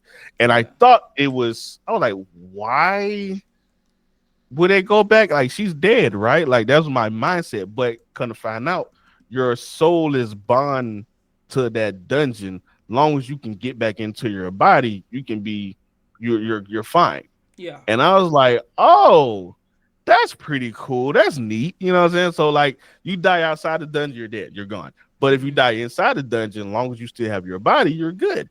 Okay, they have a mission. So they're racing against time. So I thought it was pretty cool setup. I had low expectations for it, but the fact that Trigger, which is another big anime studio, did this one, they Mhm. always do some fire ones. One of Yeah. my favorite animes they did was Cyberpunk Edge Runners, phenomenal anime. They also did with Gurren Lagann. So Trigger is has been solidified in my book. So yeah, I was all for it. And the fact that they already got announced the second season coming out, that's Mhm. I think with another 24 episodes, that's amazing. I hope they got the good working conditions that we were talking about. So you can get that season. Yeah. Yeah. I remember when I first started watching it, it was like, it feels very like lighthearted and funny. It's this hmm group of people that, like you said, have to go into the dungeon to save, the main guy's sister. So her name's Fallon, the main guy's name's Oh, Laios, and then there you go. there's Marcel, she's the elven spellcaster. There's Chocho, Uh-huh. he's the halfling, who's also the locksmith, and I think also the hmm thief. And then there's Yep. Senshi. Senshi's a dwarf that they meet, and Senshi essentially teaches them how to cook the monsters because Right. Laios admits like, "Oh, I've always wanted to eat monsters," and of course, like Marcel and Chilchuk are like, "Why, Weird. bro? What's wrong with you? We know you're weird. Like the reason why you put up Why is are for you your like this? sister, exactly. Like Why are you that's like this? and every single episode." Oh my gosh, that's the thing about anime food. It always looks so good, you So know? good. Food is food porn. It's food porn. 100% Yes. food And porn. every Like time they're cooking something up, it's like, man, I would probably eat that, you know? side note, Windbreaker. I don't know if they're the ones that introduced the dish, but the Mm. egg over rice dish is Yeah. like everywhere now. And Yeah. I'm like, I remember seeing it on Windbreaker, and Yeah. now I want it. Like I really want to eat it. But yeah, Yeah. yeah, for sure. Anime food is looks delicious. It looks so appetizing and perfect. And when I first started watching the show, it just felt like, these like four people trying to save Fallon, eating their food, Mhm. fighting monsters, blah, blah, blah. And of course, because it's 24 episodes, it can't stay wholesome forever. No, So, no, no. no. It gets dark. It It, gets pretty. It gets it dark. gets it gets pretty dark pretty quickly, and I was actually surprised by like how dark this show could be, because in my Hmm. mind I'm thinking like this is a fun adventure show. This is a show I get to watch to turn my Hmm. brain off. And then we get to certain episodes, it's like no, it's not. It's No, not no. that actually. It's That it's bad. the parasite episode, the water attacking the Fallon. Oh. Man, the dread when he finally do get to the red dragon. Yeah, it gets dark. It gets It gets tough. real dark. And I'm not gonna lie, there is like the episode when Marcel is like, I practice ancient magic. And then Chilchuk was like so shocked. And the whole time I was just Mm-hmm. like, now, she said she practices magic. And I Mm-hmm. feel like if you have to like somewhat be okay with like it's I don't know how to say this exactly. It's always those people that always act like weirded out when you do something weird. When they're into Yeah, something a lot freakier, it's like, oh, yeah, you like, want to yeah, eat bugs, you want to eat monsters. Can I get like a carrot? It's like, girl, you practice magic. You can raise dead people. You right. see that? You want to Like, freak on some bones, like, and I'm the like weirdo. I'm the weird case. Nah, you got me beat. And it's like No. they matching it kink for kink. And because the thing is, Liles was like, okay, bring her back. Exactly, do Yeah, that. yeah. Come on, quick now. No, like right now, like let's make it happen. And then Senshi and Yeah. Chilchuk are like, no, absolute. Like Chilchuk is like, I was okay with a lot of things, but at this point, also Senshi was like Yeah. freaked out by it. I understand why Senshi was freaked out by it because of course Senshi's lived in a dungeon his whole life. Like, you know, Yeah. this ancient Yeah. magic stuff is nothing to play around with. Yeah. I mean, he didn't want to get his hair washed, so I was like, yeah. Oh my gosh. Oh, Senshi, take a shower, please. Do something with that mane. Do something. But the part when like Fallon turns into the Chimera, I think that's the name. Hmm. I screamed my head off when Marcel was like, Fallon, is that you? She rips her shirt open. She's like, whoa. Yeah, that's a little too much. I didn't ask for that. No, we were not going there. Y'all did not have It to pull was that out. is yeah, Delicious in Dungeon is something that's like it's one of those ones I like to say that Hmm. more than meets the eye. Like it's a transformer, like Mordecai Magic Girls, whatever. Like you think it's one thing, but then once you get deeper into it, it's like, oh shit, this is not. I was gonna have my kids watch this. Hold on, like, Yeah, so yeah. yeah. There are times where my brother tells me the anime he's watching, and I'm like, oh, I'll check that out. I start watching it. I'm like, why are you watching this? Pick up them books. You need to it's study. Log it's not off. the it's not the etchy stuff, is it?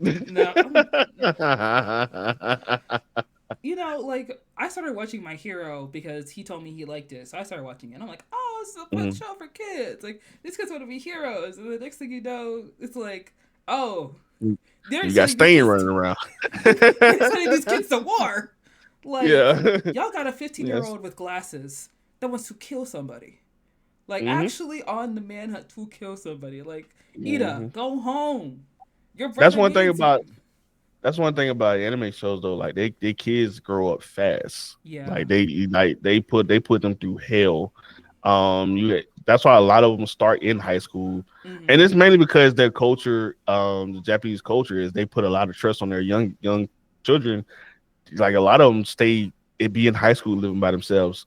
They'll let 5, 6 year olds go to the store by themselves and do Yeah. errands and stuff like that. So it's rooted in their DNA to have they be grown as soon as possible for the most Mm-hmm. part.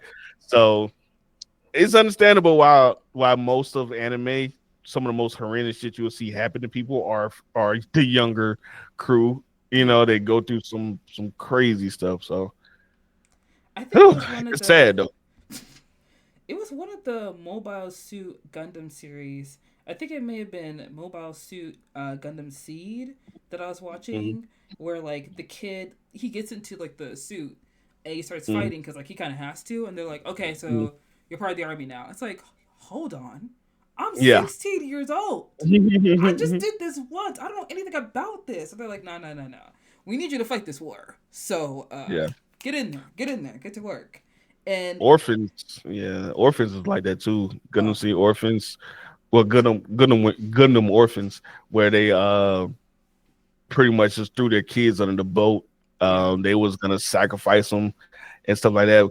Luckily, they had a Gundam that the kid could link to, and he showed up and started killing everybody. But if it wasn't for him, they would have got murked. So Mm-hmm. that's tragic in its own self. So just because they're orphans, they don't got nobody to look out for them. That's sad. Right. Yeah, I'm excited for Delicious in Dungeon to come back. Because Hmm. I did Oh, love for the sure. show. Yes. I just real quick want to go over some of my picks for Hmm. 2024 Yeah. because I just want to stick to like the newer ones because if I did like the shows that came out with new seasons, there will be a lot longer list. So Yeah. some of the new ones I liked. First of all was Kaiju number 8. I feel like Crunchyroll was pushing this show hard. Like every time I opened it, it's like, hey, we got this new show coming out. We know you're gonna like it. Okay. Countdown. Yes, That a literally. countdown. Yeah. They're Yeah. like, hey, guess what? It comes out this time on Friday. Like, you gonna tune in? You gonna watch Mhm. this? And I did tune in, and I did watch because sometimes the shows that Crunchyroll recommends to me are not that great. Like, they're not really hitting on anything. But I liked Kaiju Mhm. number 8. And for those who don't know, Kaiju number 8 is a show where basically it's set in this future in Japan where there are kaiju running around, and there is the Japanese anti kaiju defense force that is created to fight against the kaiju. And there's this guy, Kafka. He is 32, and he's always Mhm. wanted to be part of the JAKDF, like always. And his best friend growing up, Mina, she is like head hunter, head honcho there. She's like the general there. And, he, every time he's gone to the examination, he's failed. He's failed each and every Yeah. time. And he works on the cleanup crew now because he can't, be a part of the force. But he soon Mhm. finds out that it looks, I think they either lowered the age or like this is the last year where you could be this age to join the force. And he's like, Mhm. well, no, I have to do it. I have to do it. So he goes, he signs up, and the new guy at his job, he's like, I'll go with you. I'll help you out. I'll sign up with you.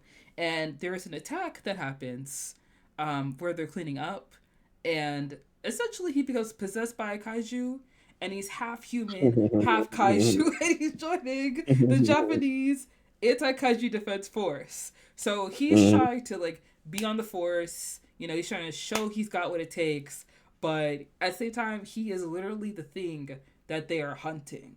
And what you still find out in the series is that like there is another kaiju looking for him because what he got is not his.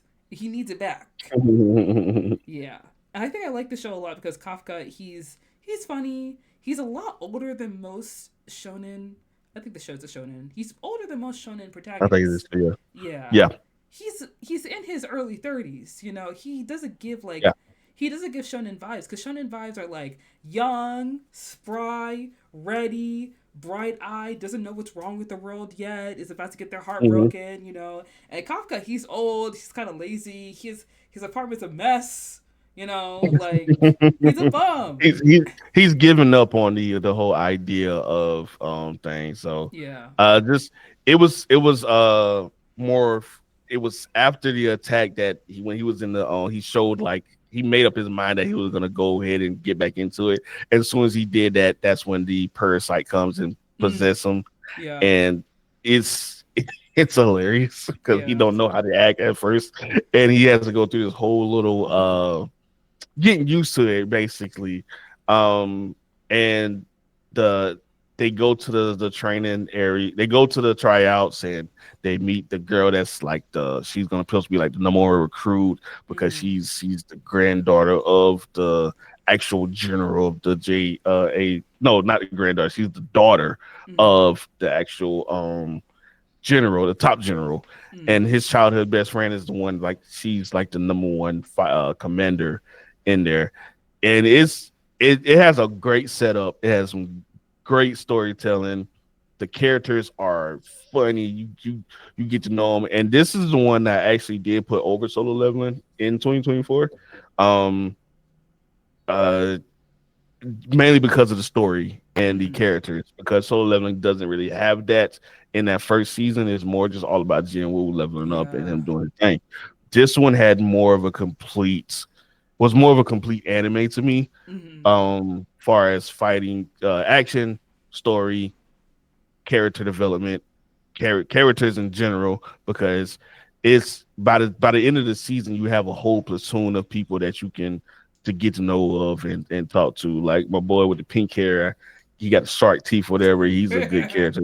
Like I said, I'm Yes. terrible with names, y'all. But but and then Mina, she shows her softer side every now and Mm-hmm. then when it comes Yeah. to Kafka because she knows who he is. It's not like she just forgot that they were childhood friends. She knows Right. exactly Right. who he is and everything. And the fact that I think he was at the time 4 years older than her. Mm-hmm. So the fact that he's older than her and she's like the person that's in charge, but she's looking out for him a little bit, like a Yeah. tiny bit. And I love the setup of the suits of enhancing their powers and how they can. The more they train, the more they can bring the percentage of their growth out of it. So what Mm-hmm. I'm talking about is, in order for them to talk, to even stand up against kaiju's, you have to have some type of ability, some type of enhancement to put these enhancement already. And when you put these suits on, it enhances by a certain percentage. So uh like for and then some people don't go past 13-15% Mm-hmm. of suit usage. The top generals and stuff like that can get up into like 60-70%. I think Mina was at like 98% one time, but she's more of a high power weapon person. When the vice captain, he can get up to that certain percentage, but he's a close range melee attacker, like with dual daggers and stuff. It's awesome. Mm-hmm. um Kafka put the suit on. I think it was like 0.01%. Oh yeah, it was bad. It was really bad. It was terrible. It was terrible. So he was when he actually does get on this thing after the whole training, it's more of like a trial basis Mm-hmm. because he showed courage. And since he was on the cleanup crew, he has a lot of knowledge of the kaijus on how Mm-hmm. to attack them, what's their weak spots, and he was helping them throughout the training exercise. So that knowledge helped him, and that's another thing that I like about it because it's like, okay, he's not strong in human form, but he does have the brain when it comes to kaiju's to help out without going full beast mode. Mm-hmm. I know a lot of people was drawing comparisons to Attack on Titan, there is a lot. There's a lot of comparison to Attack on Titan with the whole setup and everything, but this is modern day time. So there's cell phones, there's cars, there's technology. Is more sci-fi than Mm-hmm. dystopian fantasy. So it is really cool. And they still live their lives. It's not like they're all in a shelter somewhere in a bunker underground or something. And people still live their lives. Think of Pacific Rim, where the Mm-hmm. movie Pacific Rim, where they just have kaiju alerts, and this instead of this big hulking machine mech suit coming out, you have these people on the ground, and they have these big they have these really big guns. So it's really cool, man. I can't wait for the second season to come out this spring. It is something that is really amazing, and that's dope. Yeah. Sorry, I And didn't mean to take that. no, you're fine. You're Mm-hmm. fine. To be honest, I think that it's another one of the anime that I've watched and I want to read the manga just to kind of like see where the story goes because I am interested to see like what's gonna happen with like the rest of the kaiju, because with Kafka being like so weak, it really was like you said his intelligence that helped him, But I Mhm. remember there was that one episode where they're basically like going into a city because there's a huge kaiju attack, and they have to like try and obviously get rid of the kaiju. And at one point, the vice president runs into Kafka when he's transformed as a kaiju, and I'm just like, bro, you need to run. You gotta go. You're gonna die. He's And got he you. was like, because they already had like a bulletin board looking for him, like the JAKDF. They was like kaiju number 8, because which Mm-hmm. is the name of the show. Yeah. He's For each new kaiju that comes out, they assign a number. So Yeah. that's what we're talking about. So the last and all of their gear is made from kaijus, from dead kaijus. So with this new kaiju out, he showed up, helped out in an attack. Somebody, or eyewitness, uh drew a picture of him and everything. So they was out looking for him. So when the vice president finally runs up on him, he's like, "Oh, we've been looking for you," Yeah. and he straight up went straight into like kill mode, Yeah. and it was awesome. Think of Levi Ackerman, Oh when my you fighting gosh. What was that him. season three? When he's slicing through all the new. Yep. Yeah, He's flying that's through the that's the villains. that's the type of fighting style the vice captain is on. Yeah. Yeah. Now talking about Kaiju number 8, I want to go back and rewatch it because that show Facts. was so good. It was. It Gosh. was. It was amazing, man. Yeah. I I think loved it. that's what I like most about animation is that like with certain storylines, if you want to do like fighting or like acrobatics, that kind of thing, and like live action, there's training to do, there's like safety concerns, there's all that, there's also CGI and like editing. Animation, you put pen to paper and you make it happen. That's how Mhm. you do it. I like the choreography style animation above all. Like sometimes when you get the impact frames or just the Mm-hmm. quick slash and Yeah. do a slash and next thing you know the tail is chopped off. I want to actually see the knife go through the tail. Yeah. I don't want to see a quick flash, whatever. Mm-hmm. Certain animes, that's their bread and butter. That's what they do. That's Mm-hmm. the limited of the production when we're talking about animators and their work style and everything. So I give that a pass. But for the most part, if a production team can spend their sweet time making some gas choreography animated fights, Mm-hmm. I'm all for it. I'm all for it. I'm 100%. Like no matter, like how you were saying, no matter how long it takes, as long as we get something good. If that's the result of them taking a year to get back to me, I'm cool with it. Right. Yeah, I feel the exact same way. Yeah. Mm. Okay, the next one I want to talk about is Windbreaker. I remember seeing this one and I was kind of like, I didn't know if I wanted to watch it really because I just kind of saw it on Crunchyroll a little bit, but I didn't see Mm. anybody talking about it. But I did start watching it, and it's about Haruka Sakura, who is a young kid who enrolls into Furin High School. Fury, yeah. Furin Mm. High School, and he's basically trying to be the strongest. He's trying to be the number one. He's known for having like real brawling strength, and Furin is a school that is known for street battles and also uses his strength to defend the town. And Mm. basically, he is this kid that I guess has been growing up isolated and kind of like seen as a weirdo. So when he starts going to this high school, he sees everyone's buddy and friends with each other, but they all fight. He's like, "What are they on? Like, what's going Mm. on here?" And you can immediately tell like he doesn't know how to have friends.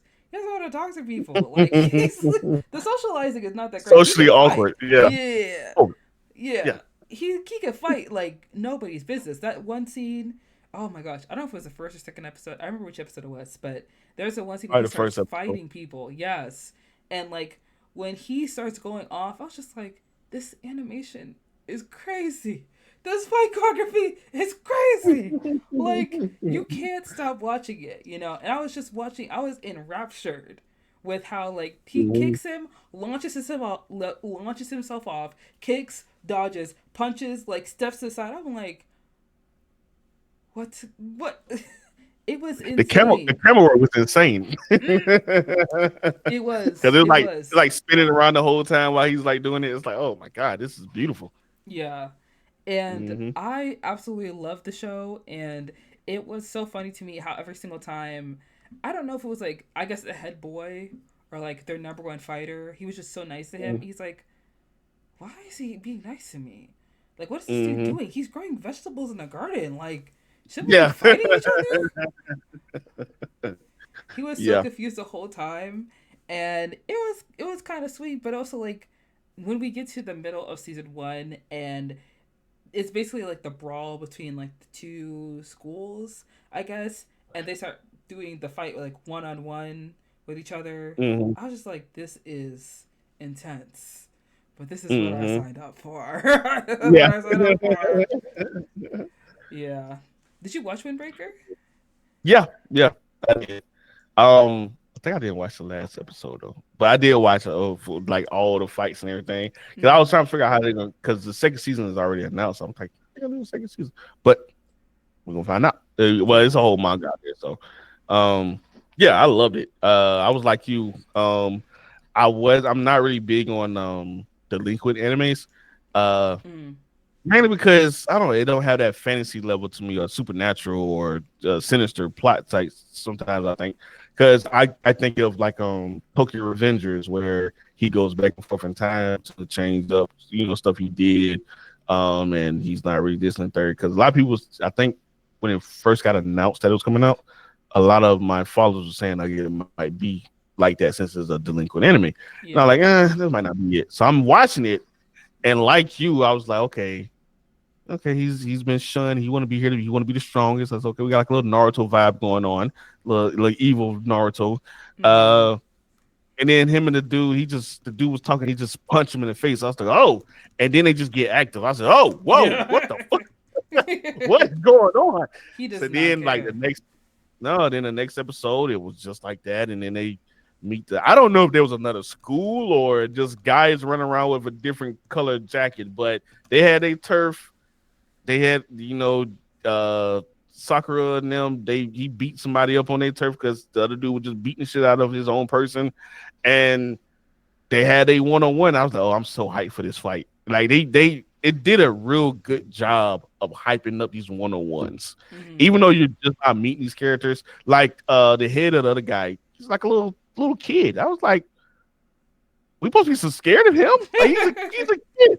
But Why is when he you here? see but when you see him fight, he's like a spider monkey, and it's Yeah. just like he just flying all over the place. I was like, yo, he is fast. Mm-hmm. So they did a good, like I said, they did a good job hyping up these one on ones, like it was it was a fighting card for the UFC.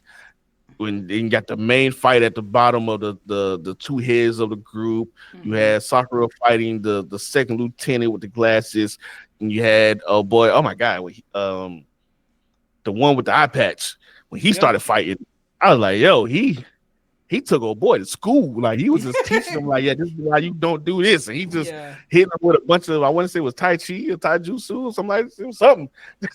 But it was really good. The animation was so crisp and it was really good. But I want to know exactly like and the main thing was you don't have to fight, Mm-hmm. but it's a whole lot of fighting. Yeah. Like he was teaching him like, hey, you don't have to fight all the time. Like you can be peace. It can be peace in this time.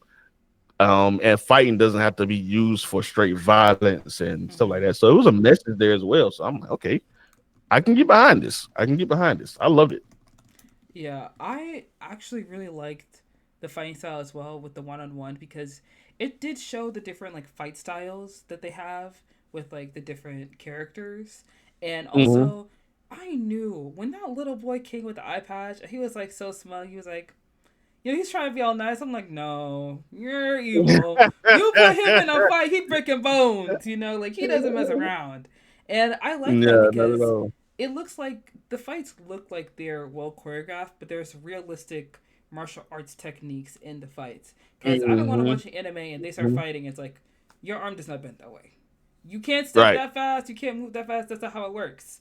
But the way Mm-hmm. that they were fighting in the anime, it felt a lot more realistic. And although like this show's graphic, it's not that graphic. You know what I mean? Like it Yeah. Yeah. feels, it does have like that Sunday morning feel or like the Saturday morning feel almost, where Mm-hmm. you're watching it week to week, and it feels like there is like a good message of like, you can be peaceful, you can help Mhm. others, but like when it's time to fight, it's time to fight. Like Gotta get down. you have to Yeah. throw down, you gotta throw them hands.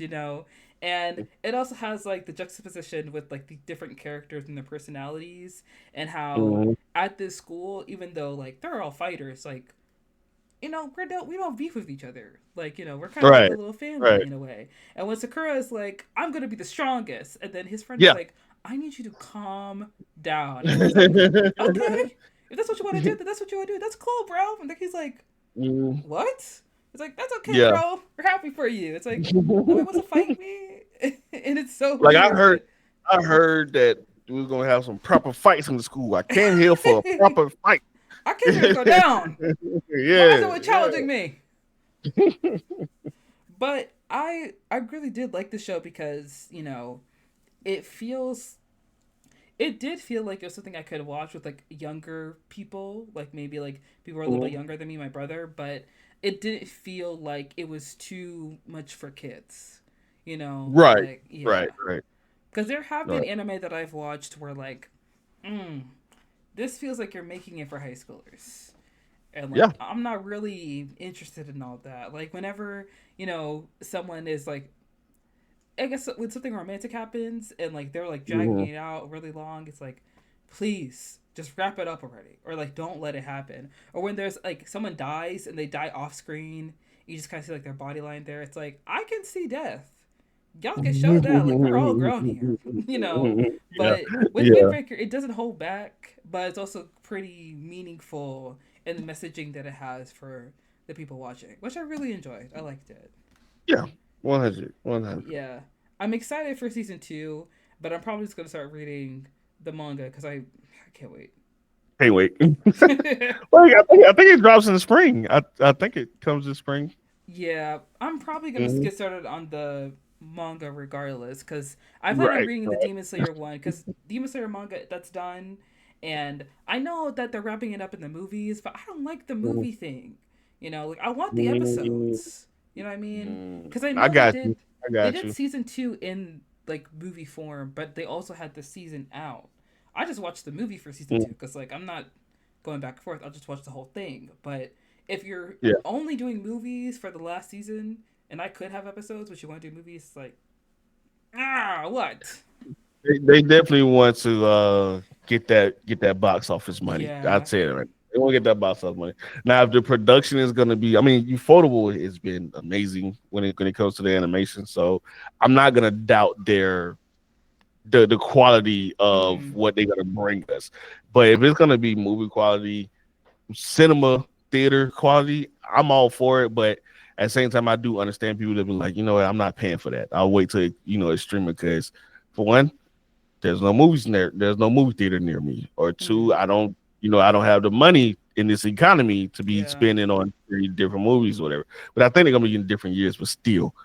Um it's gonna be some epic fights because we are getting into the Hashuras versus the higher moon numbers, moon demons. So you got I think you got the three, you got Aza, the two, and then one, and then you have Muzan. So it's supposed to be on a whole nother level, but we'll yeah, see. I know it's gonna be great, but I'm like you too. I'll probably finish reading it up on the manga wise just to know what I'm getting into. yeah. I almost don't want to read the manga because this is what happened with me with Haiku because I finished season four, then started reading the manga, and then the Mhm. dumpster battle movie came out, and like just for context, because you haven't watched Haiku, essentially like the Mhm. dumpster battle is like this thing that they kept bringing up in the story because it's centered Oh, around Haiku. It's like a sports anime. It's about yeah. volleyball, and not me forgetting the name of the school. Oh crap! Not me forgetting. Okay, but basically, like the school that the anime is set in, and they have like this other rival school that they've been rivals against for like years and years and years, and they've always wanted to Mhm. play against them for a long time. And basically, the whole time you're watching Haiku, you're watching this underdog team become so much better. Karasuno. You're watching Karasuno become a better team and a stronger team. It's so they can go up against this high school. And so it's Right. the battle that they've been waiting for, and they put it in the movie. And like in the manga, there's so much that's added to it. So much you learn about the coaches, the people, the Okay. Yeah. players. Yeah. There's like storylines you learn more about like the players on Karasuno. And because the movie's an Mhm. hour and 30 minutes long, you can't get into all of it. So it kind of like Right. cuts it down to fit into it. And it's not like the movie is Okay. bad. It was a good movie. It's a great anime. I love watching anime on in a cinema because like it's the biggest screen you can watch it on, and I'm watching Right. my favorite Right. show. So like, and also I get hype when I watch sports anime. Like I watch it like it's sports. I start saying, I'm like, let's go. You better spike that Yeah. ball. Yeah. You better get that ball. You better go, coach. Throw it in. Right. Like I'm Right. Right. into it, you know. But with Demon That's awesome. Slayer, you know, I want it to be with all the storylines, with all the details. Mhm. And with the movie, you know, they're gonna cut some things to fit into it. Those fit the time. You know what I It's mean? possible. Yeah. Yeah. Definitely a strong possibility of that. Yeah. But Yeah. I just went on a tangent. Okay. Yeah. All right. I'm gonna hit my last anime that I watched that came out this year, and it's Ranma One Half. So this is actually a remake of I Mhm. think a '90s anime that came out, and yeah, it's a early '90s anime. Basically, it's about these two people, Ranma Satome and Akane Tendo, and their parents have arranged for them to get married. The problem Mhm. is that Akane does not want to get married because she hates men. She's been Okay. raised in this dojo with her two sisters and her dad, and she's an awesome fighter. She's a great fighter. But another problem was that Ranma was on a mission or like a trip with his dad, and they went to this Mhm. hot springs, like this ancient Chinese hot springs. And his dad fell into one of the hot springs that turned into a panda. So whenever his dad gets cold water splashed on him, he turns into a panda. And Ranma accidentally fell into hot springs that turns him into a girl. So whenever hot Mhm. water splashes on him, he turns into a girl. So Mhm. this basically ensues a lot of shenanigans, a lot of dramatics, and they're both like martial artists.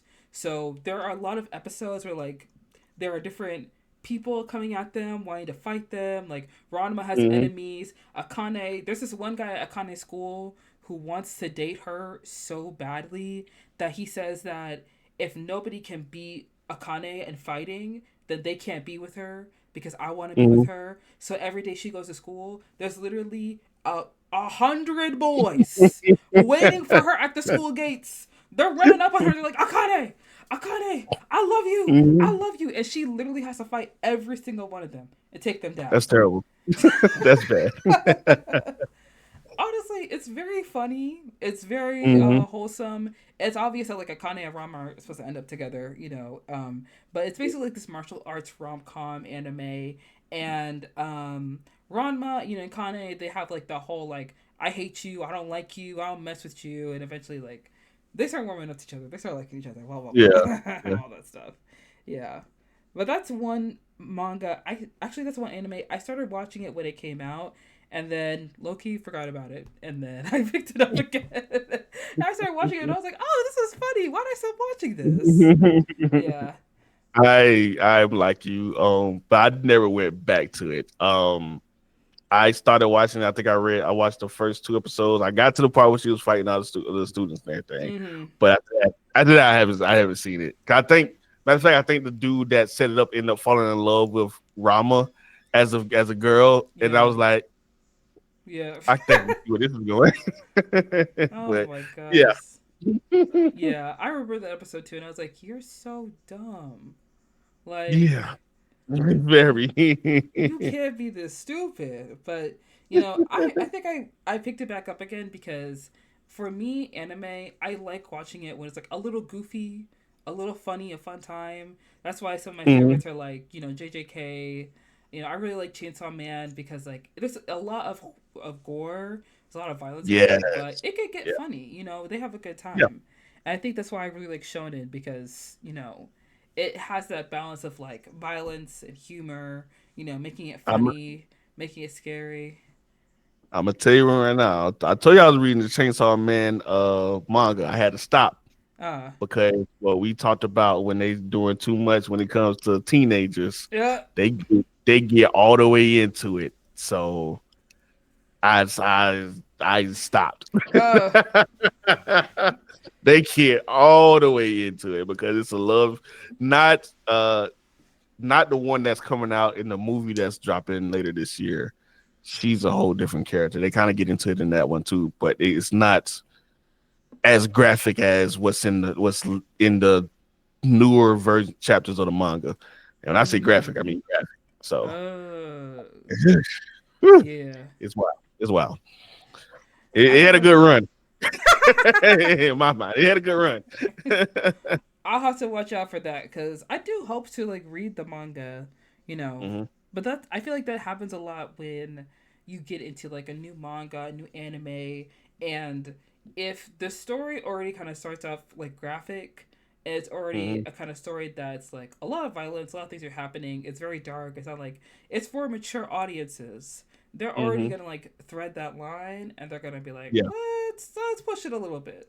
yeah, Let's put a little more in there, and then you're like, oh, you went a little too far, you know. yeah. It's kind of like Euphoria. Mm, back it up.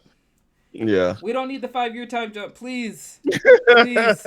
Zendaya, you have other things you can do. Leave that man alone. Stop picking up his calls. I don't want the show no more. Let It's Simi Simi coming. be the lead. Yeah, so he coming back. I'm like, no, leave it No. alone. When did the last season come out? Last season came out. Well, I think 2022? it was 23. I think it was 23. Was it? I think it was 23 or 22. Was Hold I on. doing content? That's the question. Euphoria season 2 came out in 2022. Okay, okay. I wasn't doing content then. Eee. Yikes, Yeah, we're in 2025. They just started yeah, production. yeah. And oh my god, I'm gonna do a little rant on that one so far. Like they made this whole big deal about her selling the drugs and everything, selling the Mm-hmm. drugs for the woman, and she said Yeah. that she was gonna do it.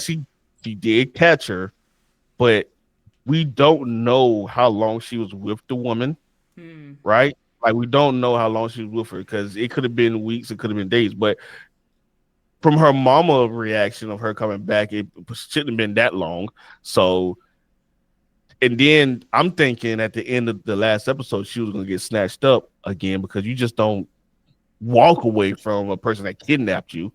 So nothing happens. And I'm like, you put this big emphasis on this woman, making her seem so scary that she was gonna pimp this girl out, do God's know what with her because she owed her so much and she owed her a lot of money. Mm-hmm. She owed her what, like I think it was like in the hundreds, 100,000 or something like that, because she Yeah. gave her a lot of drugs.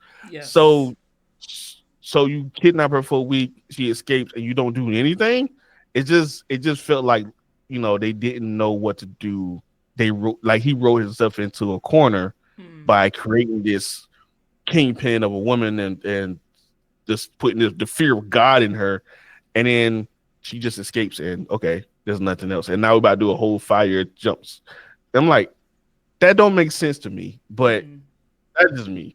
Like it just felt like a waste of a storyline Yeah. if you were gonna go that route. Because if anything, you taught her that she can get away with stealing money from a kingpin.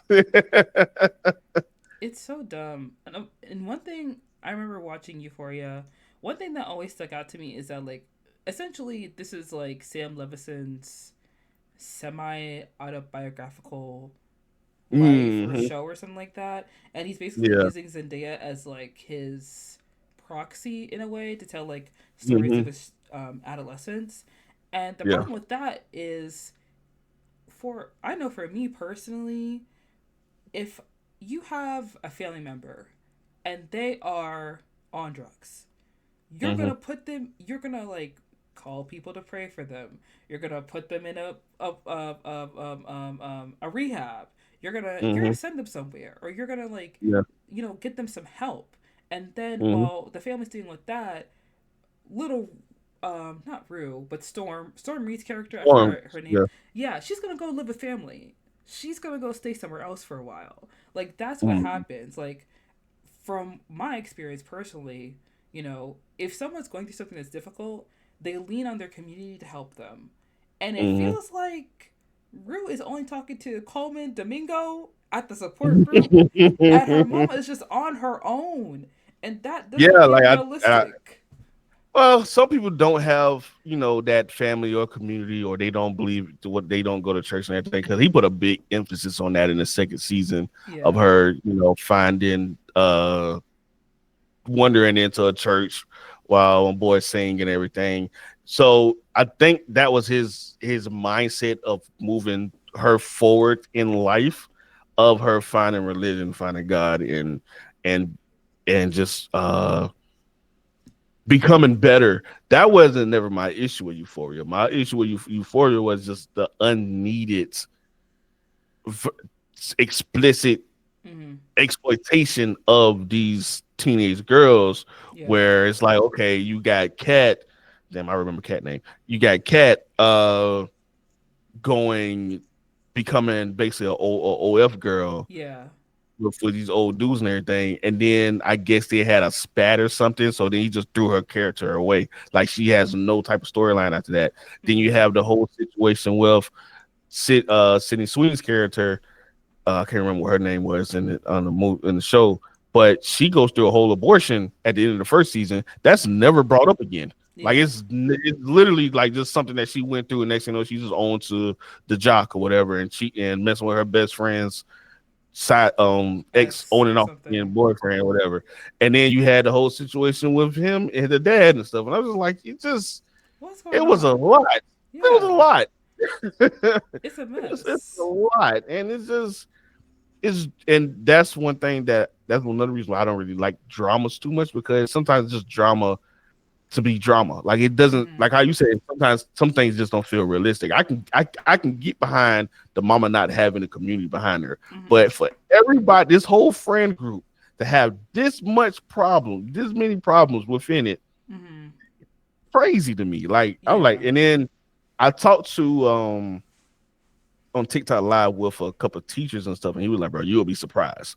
And I was like, "Really?" He was like, "Yeah." He was like, "I teach at a high school, and it's a whole lot of fentanyl going around. There's a whole lot of underage sexual activity stuff going around. Mm-hmm. Oxy's being passed left and right." He was like, "It's hard for us to keep up with the new drug, with the Mm-hmm. new thing they doing and stuff like that." I mean, it was. I remember the time when people were doing whippets and stuff like that. So Oh yeah, whippets. I was like, you know what? I get it, but sometimes it's just like, bro, sometimes it's a thin line between warning people of like the overseas license and then glorifying it. And I Yeah. felt like Euphoria was getting on to that point where they was glorifying it. Yeah. I get that So, they're trying to be like realistic, but there is at some point you're doing a lot. You're doing a little mm-hmm. too much.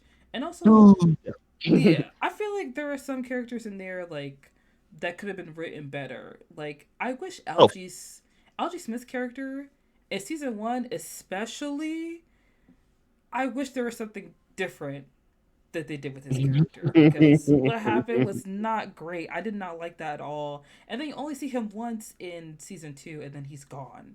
And I get it because like he's gone off to college, like of course it's not in the story anymore, but like I feel like yeah.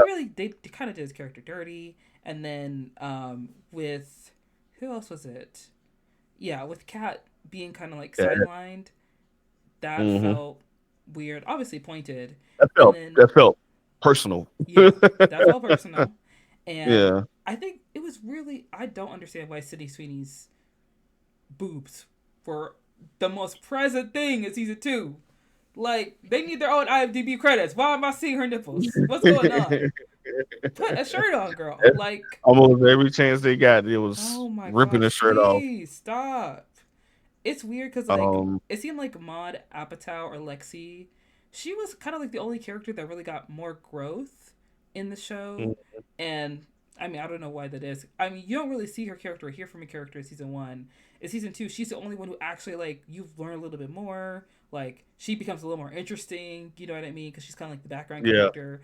And some people brought this up for Euphoria season 2. Maddie never speaks Spanish, like, at all in the show, like Maddie or Kat, which, like, Oh yeah. yeah, I feel Yeah. like it's plausible that they don't speak Spanish because, like, there are a lot of children of immigrants, me included, that don't speak their native language like that. But, like, I could see why Right. people would want to see that, you know? Right.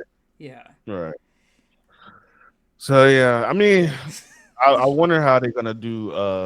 We got way off topic, but I just RIP to August Cloud. I just Oh, want R.I.P. Angus Cloud. Sorry, Yeah. RIP to Angus Cloud, and I just want to know. I hope they do. I hope they do a tribute to him in some way, shape, or form. Mm. I think the big cliffhanger was if Ashtray got shot or not.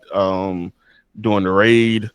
I just it's just a lot that a time skip might not be the best thing needed, but at the same time, who knows? They might can do something. I don't know, man. Sam Levinson, his after watching Idol, I do not Mm. Idol. The last season of Euphoria, then Idol, he just striking out on me. But anyway, The funny thing is that like I actually watched Sam Levinson's first film when it first came out. It was called Assassination Nation, and oh, he did it. I didn't know that. I yeah, never watched it. I didn't know he did it either. I Okay. don't remember how I watched the movie, but I remember watching it and just being like, I feel like there's something that needs to be said here, but there's nothing being said. Like you're trying to give me a message, you're trying to be deep, but girl, the pool is like 3 feet deep. I'm Yeah. standing in it. I'm standing in it. You know, and then Yeah. after Euphoria, there was Malcolm and Marie, which wasn't my favorite. You know, and then it was the idol that kind of tipped everyone off to like maybe this man doesn't have the sauce. Yeah. Maybe he isn't Yeah. as great as we thought he was. Yeah. But with like all there are a lot of reports coming out that like I think he's the only writer on the show, and his wife is a producer. And there is talk about like production on set and how like his wife is very like controlling and he's very controlling and how like they were being very Mm, nitpicky about certain things about season 2 yeah. between HBO and the fact is the reason why it's taking so long is because like Sam Levinson is not someone that's easy to work with, and Idol was just like a small example of how he was uneasy to work with because I can see that. yeah, because I can, initially I think the Idol was meant to be a show where it's supposed to be a look at what it's like to be a woman in the industry, and there was a yeah, yeah. woman who is going to be like the She was showrunner. the writer. She was a writer. She was a showrunner. And Mm-hmm. then the weekend and Sam Levinson. Well, I think the weekend caused problems at first, and then Mm-hmm. HBO stepped in and got rid of everybody, and they had to do a whole bunch of reshoots. And yeah, it was a mess. Yeah. Yeah. You Yes. you right though. So I don't even know if we're gonna watch Euphoria season 3 when it comes out because it's gonna come out beginning of next year most likely or the end of this year. However, the shoot Hopefully, goes. yeah. Well, not hopefully, because I probably won't watch it. I'll let people know there's one, but I'm uh, probably not gonna watch yeah, we'll leave that it. alone. We'll leave that alone. But we don't really have to worry about Euphoria because there is a lot of new anime coming out this year Exactly. that we're excited about. One of Hmm. them being Sakamoto Days, that is out right now on Netflix weekly. And Sakamoto Days follows Taro Sakamoto. He is a retired hitman who gave up his old ways after falling in love, and now he lives as, a very happy dad who eats ramen all day at his convenience store. But he finds out that his old enemies are catching up with him, so he has to try and separate his new life from his old life. And part two is being premieres July 2025. So I'm not sure if it's 12 episodes or 24 It's gonna be, episodes. I think it's gonna be 12 episodes, and then the next 12 is gonna be in July Okay. of June or July, whatever. But Mm-hmm. yeah, I think that's how they're doing it. Yeah. Have you started watching Sakamoto Days? I have. I think it's funny. It's a nice blend of comedy and action.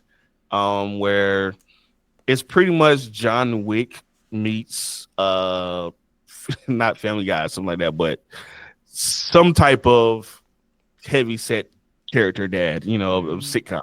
So it's John Wick meets Carl Winslow, basically. So Yeah. it's like he he was the top assassin, like you said in the synopsis.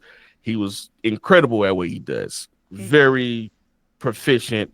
But the moment he laid eyes on his wife, he knew he wanted to be with her. And Mm-hmm. she had one rule because she knew what he did. She knew it wasn't a secret or anything. But she decided for him to stop killing. That was her rule. Stop killing. And he did. He stopped. And he retired, and apparently he got fat. So Mm. something happened in the last episode. I haven't watched the last episode, but the previous one. Now people, what ended up happening was his one of his old organizations wanted to permanently retire him, so they sent Shin, another his former partner, younger younger assassin who is clairvoyant. He can read people's minds and stuff like that Mm. if they're closer to him. And he goes there, not really wanting to do it, but they have a little spat. And he goes back to his boss and he said, "You know what? I can't do it. I'm not gonna do it." Sakamoto is happy, and his boss like, "I'm gonna kill him anyway." Da, da, da. And then now things happen, action packed series, and now Shin is working at the shop that Sakamoto owns, and they get into shenanigans, and they get a bounty is placed on. I want to say both their heads. Bounty is definitely placed on Sakamoto Day's head. So Mm-hmm. their daily lives now is stopping assassins without actually killing them. So Right. yeah, it's a nice premise. It's a good setup. The animation is not on the level of Solo Leveling, Demon Slayer, Mm-hmm. uh, Attack on Titan. Well, not first season, the first couple seasons of Attack on Titan. It's not on that level, but it's doable. It's very, it'll entertain you, Mm-hmm. and I think Okay. it's cool. Yeah, I'm actually pretty excited to watch it because I'm just waiting for the episodes to stack up. That way I can binge yeah. it because I can't Hmm. watch week to week. I need to watch all at once. Yeah. The next one I did want to talk about was Witch Hat Atelier because I actually don't watch that much fantasy anime, but this one Hmm. looked interesting to me. It follows Coco, who is a girl who dreams of being a witch, but she's not born with magic. And so one day she meets a witch named Quifre, I believe, who becomes her teacher after she accidentally turns her mom into stone. And it looks like this is an anime that uses watercolor art style, which I do love seeing in a lot of anime films. Like, I think there Hmm. is a film on Amazon Prime called Look Back that is an anime that kind of adopts that same animation style. It's also similar Right. to the animation style of Chainsaw Man.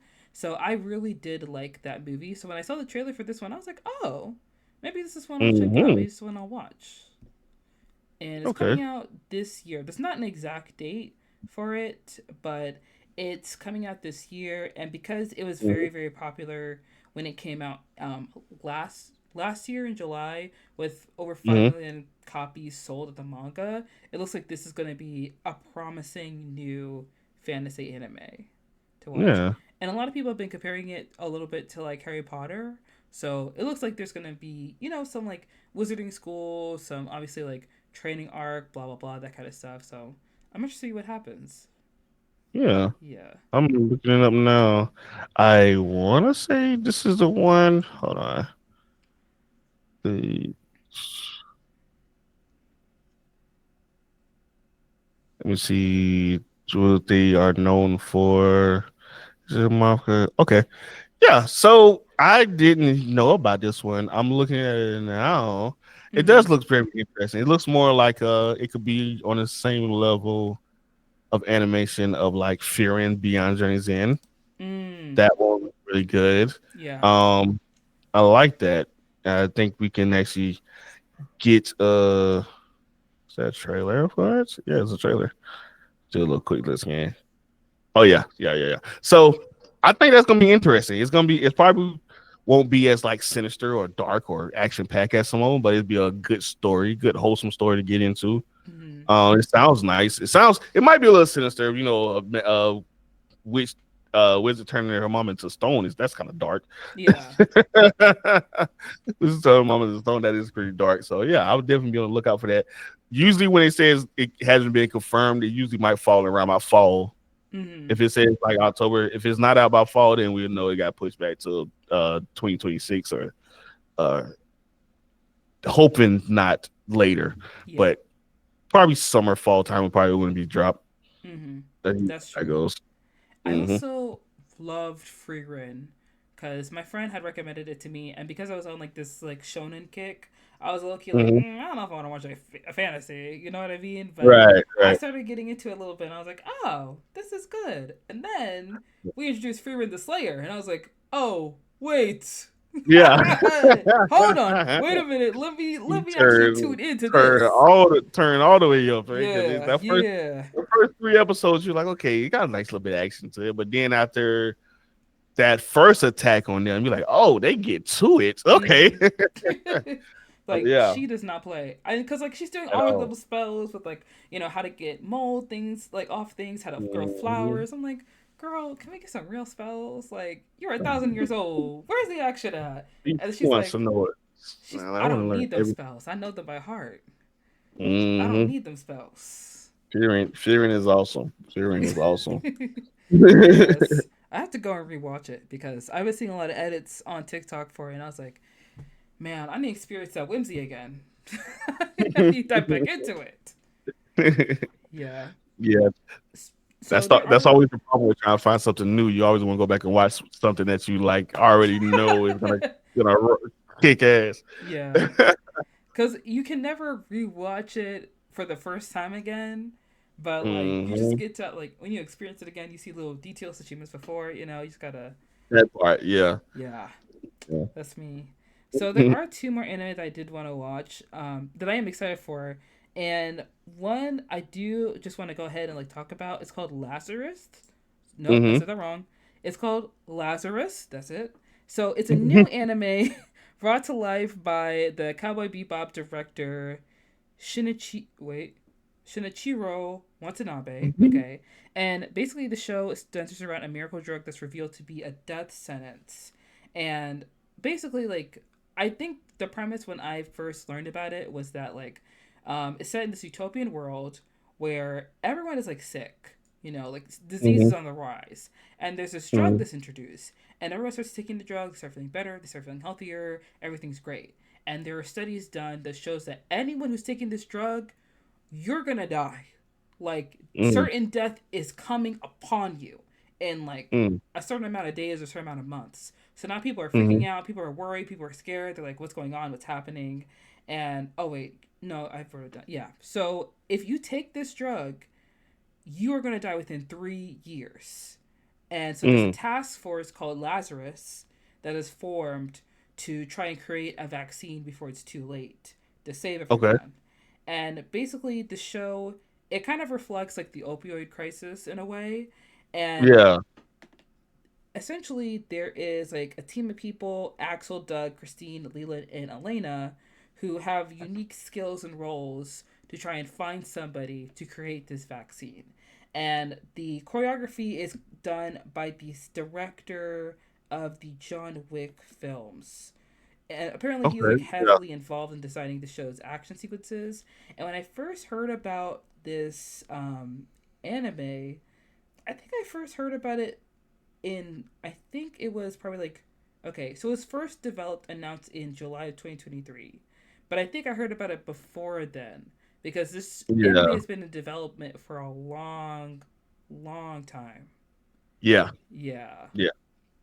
I think But I heard about it in 2020, like late 2022. yeah. Um, yeah, but I didn't never got the synopsis of it. Like I didn't know it was that because everybody, my high was the fact that the Cowboy Bebop director is doing something. Okay, yeah, Mm-hmm. for sure. Samurai Champloo, Cowboy Bebop, hell yeah, I'm with it. And then Mm-hmm. it was like the John Wick director is involved. I was like, okay, like Yeah. cool, Sign let's me get up. it. So I'm already down for it. I don't need to know no more. So, Mm-hmm. but I that am sounds awesome. interested. Sounds Mm-hmm. pretty. It sounds different. You know, it kind of sounds like. Have you ever watched Children of the Whales? No.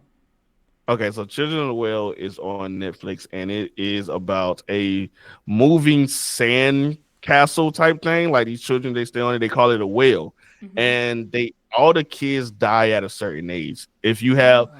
only if you have some type of you have the power to move objects and stuff like that. If you have the certain power, your power is pretty much eating at your life force. So no matter Oh. what you do, you die at a certain age, and for the longest time it's just been that way. But then they find out that there's other whales out there, and there's actually whole civilizations and stuff like that, and they're actually in a somewhat of a jail where their whale just goes in a circle, but in reality, it's a way to get out of it, and they can go to different lands and stuff. If they find a different land, they can fix the problem with them with their powers. Oh. So it's kind of sort of like that with the whole death sentence and stuff like that. The big reveals of what things really are. So I hope that Lazarus have that same effect. Like maybe the drug is not the one that's doing the actual killing. Maybe it's the government trying to do population control or something like that. So hopefully it has some big reveals in it, and I'm Mm-hmm. I'm ready. I love shit like that. Like, show me one thing, and then as the story progresses, it turns into completely something completely different. Yeah. I am very excited to, see this come out. The thing is that like it took so long for it to come out, Yeah. And another thing is that it's coming out of MAPPA. And, we've already talked about MAPPA and Mm-hmm. like, the long working hours, and because MAPPA has so many like high profile projects that they're working on simultaneously, like JJK, Chainsaw Man, a number of other ones, Hell's Paradise. Obviously, it's hard to manage like resources and talent when you have all these Mm-hmm. different timelines and like projects you have to deal with. So Lazarus being a new title that doesn't have a strong fan base just yet, it's kind of been Mm-hmm. put on the back burner, and it feels like there's been a lot of like complexity behind the project because of like, you know, the storyline and possibly like what's going to happen and like the fight sequences. Obviously, if you're having like the director from John Wick being involved in the choreography, the fight sequences require a lot of work and a lot of depth and a lot of time. Yeah. So, Yeah. as excited as I am for this original story to come out, with like story development and like putting the anime out, you have to kind of, I don't want to like lower my expectations, but Mm-hmm. I'm waiting for a long time. The story sounds good. Mappa's a pretty Mm-hmm. strong animation studio, but if this comes out and it's not great, it's not Yeah. good, then Yeah. I mean, then you gotta also see where it's getting licensed that out to come out on Adult Swim, which is yes. Max thing, and they with the Ninja Kamui debacle with there was another anime they tried to come out, the Rick and Uzumaki. Morty Uzumaki, Mm-hmm. rough after that first episode. Yeah. Rick and Morty was straight rough. Like, Yeah. so they're outside of common side effects that's now out now, which is not really an anime, but it's done, but it's an animation. Joe Bennett, brilliant, brilliant animation style. He did Scavenger's Reign, and he did a bunch of cake episodes for Hulu and everything. I Yeah. love his style. But anyway, it's so simple and it's so simple, but it also has like deeper meaning to a lot of stuff that he does. But anyway, um, it's Adult Swim doesn't outside of Toonami. These past few original titles have not been great. Mm-hmm. It has not really been sticking with people. Ninja Kamui did stick with people, but then the CGI shit, the mix, the CGI suits and stuff, it was just terrible. Mm-hmm. It was one of the biggest fumbles ever. Um, you have to take this with a grain of salt. Like, yes, they have some big names pointed towards it, but I also want to know more about what's going to be actually happening on a anywhere between an 8 to 13 episode basis, Mm-hmm. because it's like I'm like that's what I say. I want it to be like, okay, this is the surface level. We got a drug. People take the drug. They have 3 years to live. Okay, well that's the surface level. What's the deeper meaning behind? Well, not meaning, but what's the deeper story behind it? Like, how are we gonna like? Is it just gonna be people trying to figure out a vaccine, or is because why? If that's the case, why do you need John Wick choreography? It's like who's trying to stop the vaccine? Who's trying to stop you from doing this? And what reason would they have for doing that? So that's what I was thinking about, like population control and stuff like that. So that was what my brain was working out. But yeah, we gotta take that with a grain of salt. We gotta figure out what's happening. Mm-hmm.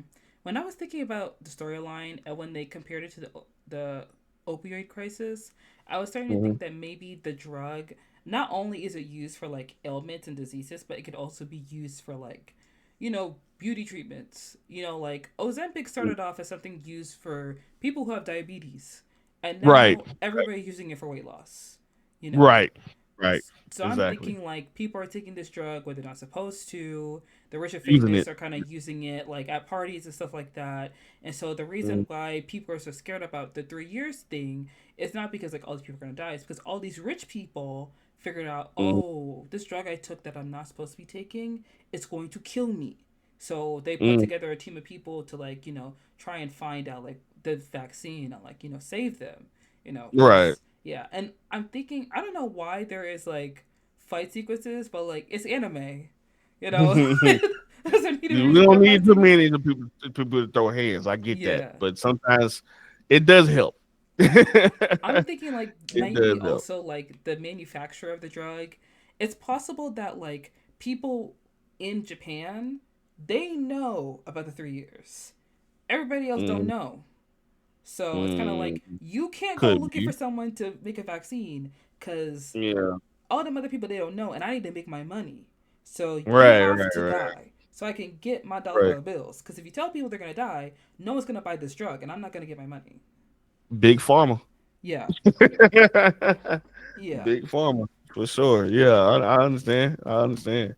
That's what I'm thinking with the plot. But I did also read in an interview that Watanabe said that they had to look for animators because there was a shortage of animators Hmm. domestically. So that's also another reason why it took a longer time for the show to Hmm. be ready to come out. And I'm also worried because, like you said, Adult Swim is a property under Max, and David Zaslav has been doing everything he can to like cut animation from Max and from their Yeah. library. And Yeah. this show, it has so much potential to It be does. the next big thing. Like I really feel Just from like the names behind it. Yeah. yeah, and like it could really be like as big as JJK if they let it be as big. But Hmm. with Uzumaki as like an example, that show was greenlit in 2019, and by the time it came out in 2024, they had one episode with like 24 directors behind it. Like Uzumaki, the storyline is so complex and there's so many other Yeah. moving parts. Even in episode 1 from what I watched, there are so many things happening in episode 1 in the 20 minutes, Hmm. or like even though the animation is great and the story is great, it's not really following the same story as the book does. And that's why Yeah. Uzumaki's so unique because like there are all these different parts, there are all these different things like the spiral and everything like that. Like with the Hmm. guy in Uzumaki, when there's the girl who is being stalked by that dude, and Yeah. he kind of like following her around. When they bring Hmm. him back in the show, it doesn't really follow it in the same way the manga does because when he shows up again in the show, it's like, oh, this guy's back. But Yeah. like It's him. yeah, but like in the manga, you see him earlier on, and then there's like that connection there, and then when he shows up again after like he died and he came back from the dead, it's like, oh, it's that guy again, because like you're Yeah. following the story, but like in the Yeah. show, it's cut down so much, and Right. yeah, with episode You one, don't it was get a the you don't get the nuances in between the mm-hmm, show, like the emphasization of him being just in lurking around, yeah, whatever. It's just him just showing up again. yeah, Got like he's just got you. there, he's just a creeper. Yeah. Yeah. So then by episode 2, when the animation isn't that great and the story isn't that strong either, it's kind of like, well, I mean, y'all got 2 more episodes. Like, what are we gonna do with this? Like I don't want that Right. same thing to happen with Lazarus. Like you have this complex Oh story, man. you have this really great, these great animators, you have like this awesome production team behind it. You want it to do Mm. well, but if the team on the platform that is hosting your show is so bent on having every animation project either be shelved or look like trash, what can you expect? You poo. That what you expect. Poo. Ugh. And the thing So is, yeah. we've been waiting for years for this to come out, and now it's finally here. It's like it's coming out at the worst possible time for animation. That's the thing For that's most Max. Yeah. disappointing. Yeah. Yeah, Yeah. They should have just sold it off to Netflix or like they doing everything else. Yeah, because I mean, a lot of animated titles that are original on Netflix are actually pretty well done, for the most Yeah, part. You know. yeah, yeah. Yeah, and then the last show that I did want to talk about that's coming out this year is My Hero Academia Vigilantes, which I'm excited for because it's a series spinoff of My Hero Academia, and because My Hero, the manga has ended, the show's gonna end this year. A lot of people were talking about how like they want Horikoshi to do a spinoff. You know, they want to know more about like Izuku, like after the manga Mhm. ends, and Right. a lot of people seem to forget he already had a spinoff. Like there's already a spinoff of the story, guys. So that is becoming a anime. Is a spinoff following Koshi Himawari, who couldn't become an official hero, but instead does good deeds as a vigilante, and he teams up with other unlikely heroes like Popstep and Knuckle Duster. Together, they fight evil without any proper training or recognition. And I think a lot of people are just interested in seeing like Aizawa before he becomes a teacher and getting his backstory and everything, which Yeah, I'm also yeah. excited for as well. I'm not gonna lie. So yeah. Yeah, this should be vigilantes should be interesting, especially since it's a prequel and Mm-hmm. you get to see like All Might in his glorious whatever. You might see a couple of those.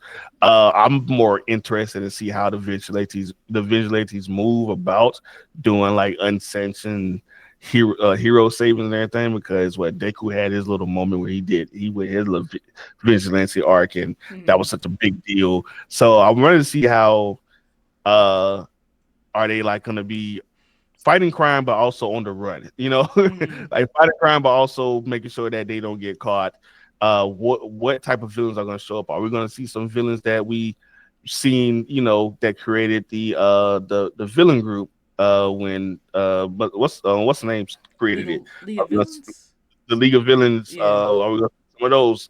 All right, like I'm ready to see, like, and I think the manga's out so you can actually read it and everything, but Mm-hmm. um, yeah, the animation looks really good. It looks like it's gonna be pretty action packed. I'm here for it. We stoked for it. We eating good. I think that vigilantes, of course, people will see like Aizawa. They're going to see Midnight, Present Mike, and also Oboro, who is like Hmm. mentioned in My Hero, but you'll get to know him a little bit more in Vigilantes as well. And I'm not sure if like All for One is going to be a Vigilantes because I think by the time Vigilante starts, he's in hiding. So All Might is Yeah. really in his like prime era of like being like the number one hero and everything like that. So Hmm. I'm excited to see the My Hero world outside of what happens with, Asuka Midoriya and like the prequel, how everything really just starts and getting to live in that world a little bit more. So I'm excited for that. That's going to be coming out this year. It hasn't been announced yet. It is going to come out in Japan in spring, but the release date for America has not been set yet because there isn't a distributor that has been set. But it's probably gonna be Hmm. Crunchyroll because My Hero's on Crunchyroll, so we'll have to Yeah. wait and Yeah. see. That's what I'm thinking. Yeah. Is there any new anime that's coming out this year that you're excited for? Yeah. I'm excited for this one called Sanda, and Mm-hmm. it's it's about this kid. His name is Sander. He's a second year in middle school. He starts. It comes off crazy. He gets attacked by a student with a knife, whatever, and Oh. then he like manifests this Santa Claus transformation, and he and it's like he turns into like a superhero that's Santa Claus, and after a while he kind of like notices that he's going after like I guess the naughty kids or whatever or bad kids. Like Mm-hmm. he turns into a superhero for the school, for the city, and everything. And I think it's pretty cool. The animation looks crazy, looks wild, looks all over the place. That's one that I got my eye on. Let's see, let me go back to that one. Comes out in fall. Mm-hmm. Uh, New titles. Damn, it was one I can't. I had it. Hold on. I'm actually looking at Santa right now, and it Mhm. looks interesting. Like, I'm looking at the poster for it, and Yeah. it's like this sweet little kid and this angry old man side by side. hmm Yeah, that Oh. one. That one has me saying, "Is it Bullet?" No, I think it's called Bullet, but I can't really remember what it's about. But there's a lot of returning anime that I want to check out. Like Go Lose Ranger has its second season. Kaiju number 8 has its second season. Mm-hmm. Um, Fire Force is coming back. I got to catch up on Fire Force anyway. But Mm-hmm. yeah. Um, Oh, I want to ask you because I did want to start watching Fire Force, but my mhm. friend was like, "Don't watch it, Monica. You won't like it." Is Yeah, there like? it's a lot of fan service. Oh, Yeah. okay. It's a lot of fan service. The fights are like amazing because Mm-hmm. they use a lot of sound effects like the crackling of like bones breaking and Mm. the sound barrier being broke, fire noises. It's really good. But they have a moments where the girl, for some reason, her whole she slips off a thing, but for some reason her whole top and everything falls off. And I was like, why? Oh. Like, like Got that it. makes no sense. Got it. Got it. Got it. Okay. I'll keep Oh that in mind. yeah. For the most part, though, like it's a lot of titles that I think are interesting, but not. I have to see first. I have to. That Sander one caught me by surprise, but everything else is like, okay, let me see exactly what's going on. Mm-hmm. Yeah. I think the one show that's returning, I guess the one anime is returning that I'm excited for, besides the ones that we've mentioned, would be hmm Hell's Paradise. Just because I kind of found Hell's Paradise on a whim one day. I Yeah. had never seen anyone talking about it, but I found it on Netflix one day and it was recommended hmm to me. I started watching it. I was like, I actually really like this show. And I found it like yeah. really interesting, like the concept of it and everything, and like how it's probably gonna go. And I started reading the manga, and hmm now I just want to see what happens next. Like Yeah. I just I need to got know. one. I did find one more. Mm-hmm. Um, I don't know who was yelling just now. Tugan Anki is the Okay. one that I just started. I saw. It reminded me of Dead Man's Wonderland with Mm. you ever seen that where they're using their blood for powers and everything. Yeah. Come find out he's a in this one it's a kid. He's like a delinquent, whatever. He gets in, he headbutts with his old man all the time. But come to find out he was adopted.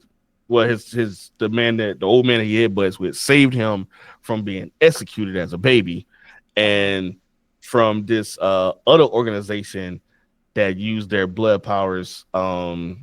There's different bloodlines. They all use their blood powers and everything. One believes that this bloodline should be executed. I can't Mm-hmm. remember the name of it. I started reading the manga. Gotta get back into it. One believes that his bloodline should be executed. The other ones they're just trying to fight to survive. So they both create their own organizations.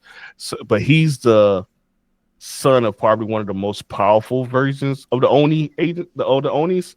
That's Mm-hmm. what it is. And he was supposed to be executed at birth, whatever, but he wasn't. So he goes to this school or whatever so he can be taught how to use his powers, how to use his blood Mm-hmm. for different fighting styles and stuff. Because right now he just goes berserk and he try to kill everything he sees, or whatever. So it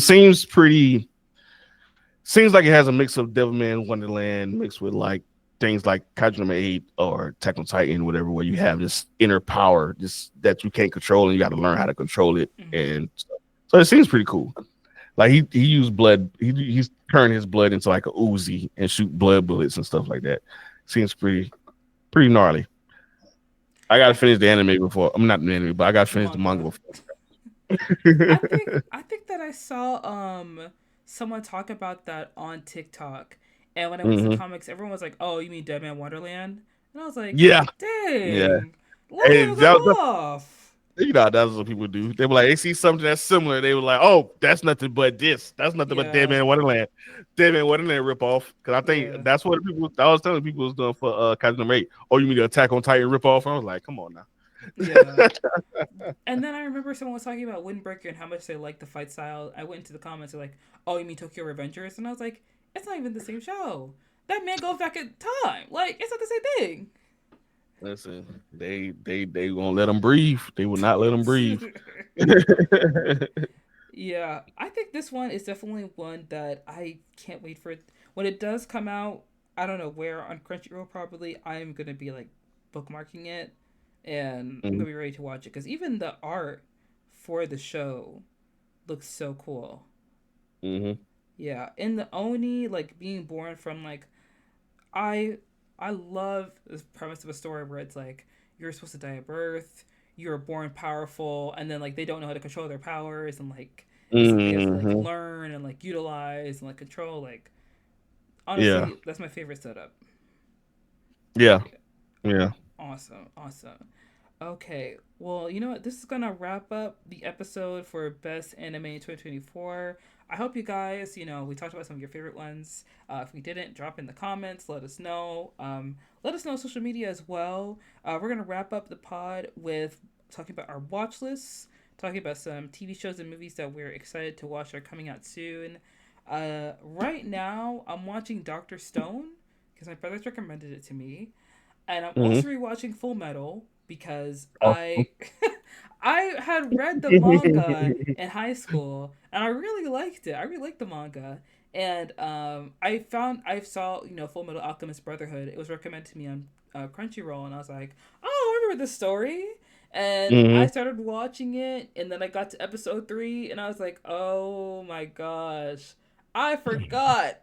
I forgot how brutal this story is. But I'm gonna start watching it again because you know what? I'm just a sucker for punishment. You know what I mean? Like it's a good story. It's a strong premise, and Yeah. I like once you get to the part where like I don't know, I think it's his dad or like his sister or something. Once you get to that part of the story, it's like it's done for Yeah, me. It's bad. over. Bad. Yeah. Yeah. Whew. Yeah. Because I remember reading the book when I was like younger in high school, and I was just waiting. I was like, so when is his brother gonna get his body back? Like, where's the happily ever after? What's happening? And I think it was the first book I ever read where it's like, girl, you may as well put it down. Yeah. You may as well give up. Yeah. Yes. That's a fun one. I am currently watching a lot of things. Mm-hmm. Invincible season 3 has just started, so I watched the first 3 episodes of that. Wait for that to come back out. Solo Mm-hmm. Leveling season 2. I'm also watching this anime called A Mecha MD, which Okay. is Mecha MD Doctor Detective, which is it's a hospital procedural where the main character is a doctor in charge of a investigating unit. They Mm-hmm. get all the weird cases like something that's like unexplainable, like a dude coming in with his leg ripped off like a dinosaur bit it off or something, and he has blue blood. So they got to Oh. figure out what happened to him, and she breaks it down. She breaks it down on a medical terms, Mm-hmm. unexplainable, and it's really good. It's like House, the show House, anime format with the female and everything. It's really good. I'm also watching what was I about to say, Common Side Effects. That's on Max. First 2 episodes is out now. Really good show. It talks about big pharma and how they control the pharmaceutical area of if there was a medicine that can cure anything, how far would the government go to cover this up? Mm-hmm. And what would they do with it? Will they actually sell it? Do they make profit of it, or will they just get rid of it? Those type of things, and it's a very trippy experience because the animator he does a lot of trippy style animation. So you might, if you partake in psychosis and Mm-hmm. those types of drugs, you might want to partake while you watch this. It's really good. Um, it's one thing I would recommend somebody to watch would be I don't think we touched on it a little bit, but the two I would say big recommend, especially from 2024, the Elusive Samurai and Wistoria Wine and Sword. Yeah. Two phenomenal animes. Those are on Crunchyroll. Mm-hmm. Yes, the Elusive Samurai. I do need to get back into that one Mm-hmm. because I remember just like starting it and be like, "Oh, this is a good one," and I think I kind of forgot about it. The same with Ranma 1.5, because like Yeah. sometimes when people recommend things to me, I just start watching the first episode. That way, it's in my Mm-hmm. watch list, and I'm like, okay, and I'll come back to it. and then I don't go Right. back to it. Yeah. I do that all the time. I'm Yeah. like, yeah, I'm gonna watch it. I Sorry. never watch it. I'm Sorry. sorry. I already got a lot. I already have a lot of stuff on my plate. I'll be a Yeah. pod. I get to when I can. I promise you. Mm-hmm. Because sometimes my friend, she recommended Free Rent to me a while ago, and I was like, oh, yeah, I'll start watching it. And then I started watching Windbreaker. And then I was like, I'm going to get to it. I promise. I'm on episode 4, girl. And then they I'll ask you finish. how you liking the show, and I'm like, It's good. I like it. Yeah, it's great. You know what? yeah. There is one anime I do want to recommend. I feel like there's so much anime out there that when you say like an anime is like slept on or underrated, you can't really say that because there's always somebody who's like, no, it's not. But Exactly. Yeah. there is an anime that I have not seen anyone talk about, and it's Bungo Stray Dogs. And it just kept coming up in my recommended on Crunchyroll, and I was like, "What is Five this show?" seasons. 5 seasons. 5 seasons of great detective and conspiracies and cover Yes. up and thrillers. Yeah, it's good. With a supernatural element to it, because people they can either transform or they have some type of superpower. Yeah. It's dope. It's dope. Yeah. Yes. I loved it, and That's a good one. I think that I introduced it to my friend because I was like, "Listen, the main character is kind of sassy. I know you like Gojo, so I feel like you'll like this one. So check it out. You know." He really is Yeah. with a suicide complex. Yeah. Oh my gosh. I remember when I was first started watching that show, I was like, now he can't do this every episode. Like, he can't be this self destructive. It's like, girl, you haven't even got into season 2 yet. Like, you don't even know. That's a good binge though. It's one of those Yeah. ones where you like, you know what? I really want to get into the story. I want to get into some good character development, some with different characters, not just the two main characters. You Yeah. have a smorgasbord of characters that you fall behind. Yeah, Bungo Stray Dogs is definitely one that people sleep on, and one that people tell me that I sleep on all the time is Kingdom, and I still have yet to watch Kingdom. It's a That's the Chinese anime? animation. Yeah, Oh, so it's is it so they Dongguan? have live action on they live action on Netflix. They Uh-huh. did a couple series, but yeah, it's on Crunchyroll. I think they had like 5 seasons as well. The first season is mostly CGI, I want to say, so I think that's probably why it turned me off. But after that, they get into regular, I think, hand drawn animation, and they say it's pretty good. It's supposed to be like on some Game of Thrones type shit. Okay. Yeah. I'll have to add it to my watch list. Also, what was the one that you mentioned with the weird cases? Like it's a medical anime. Oh, a Mecha MD. Can you spell Um, that? I- I'll put it in here. Okay. Mecha Doctor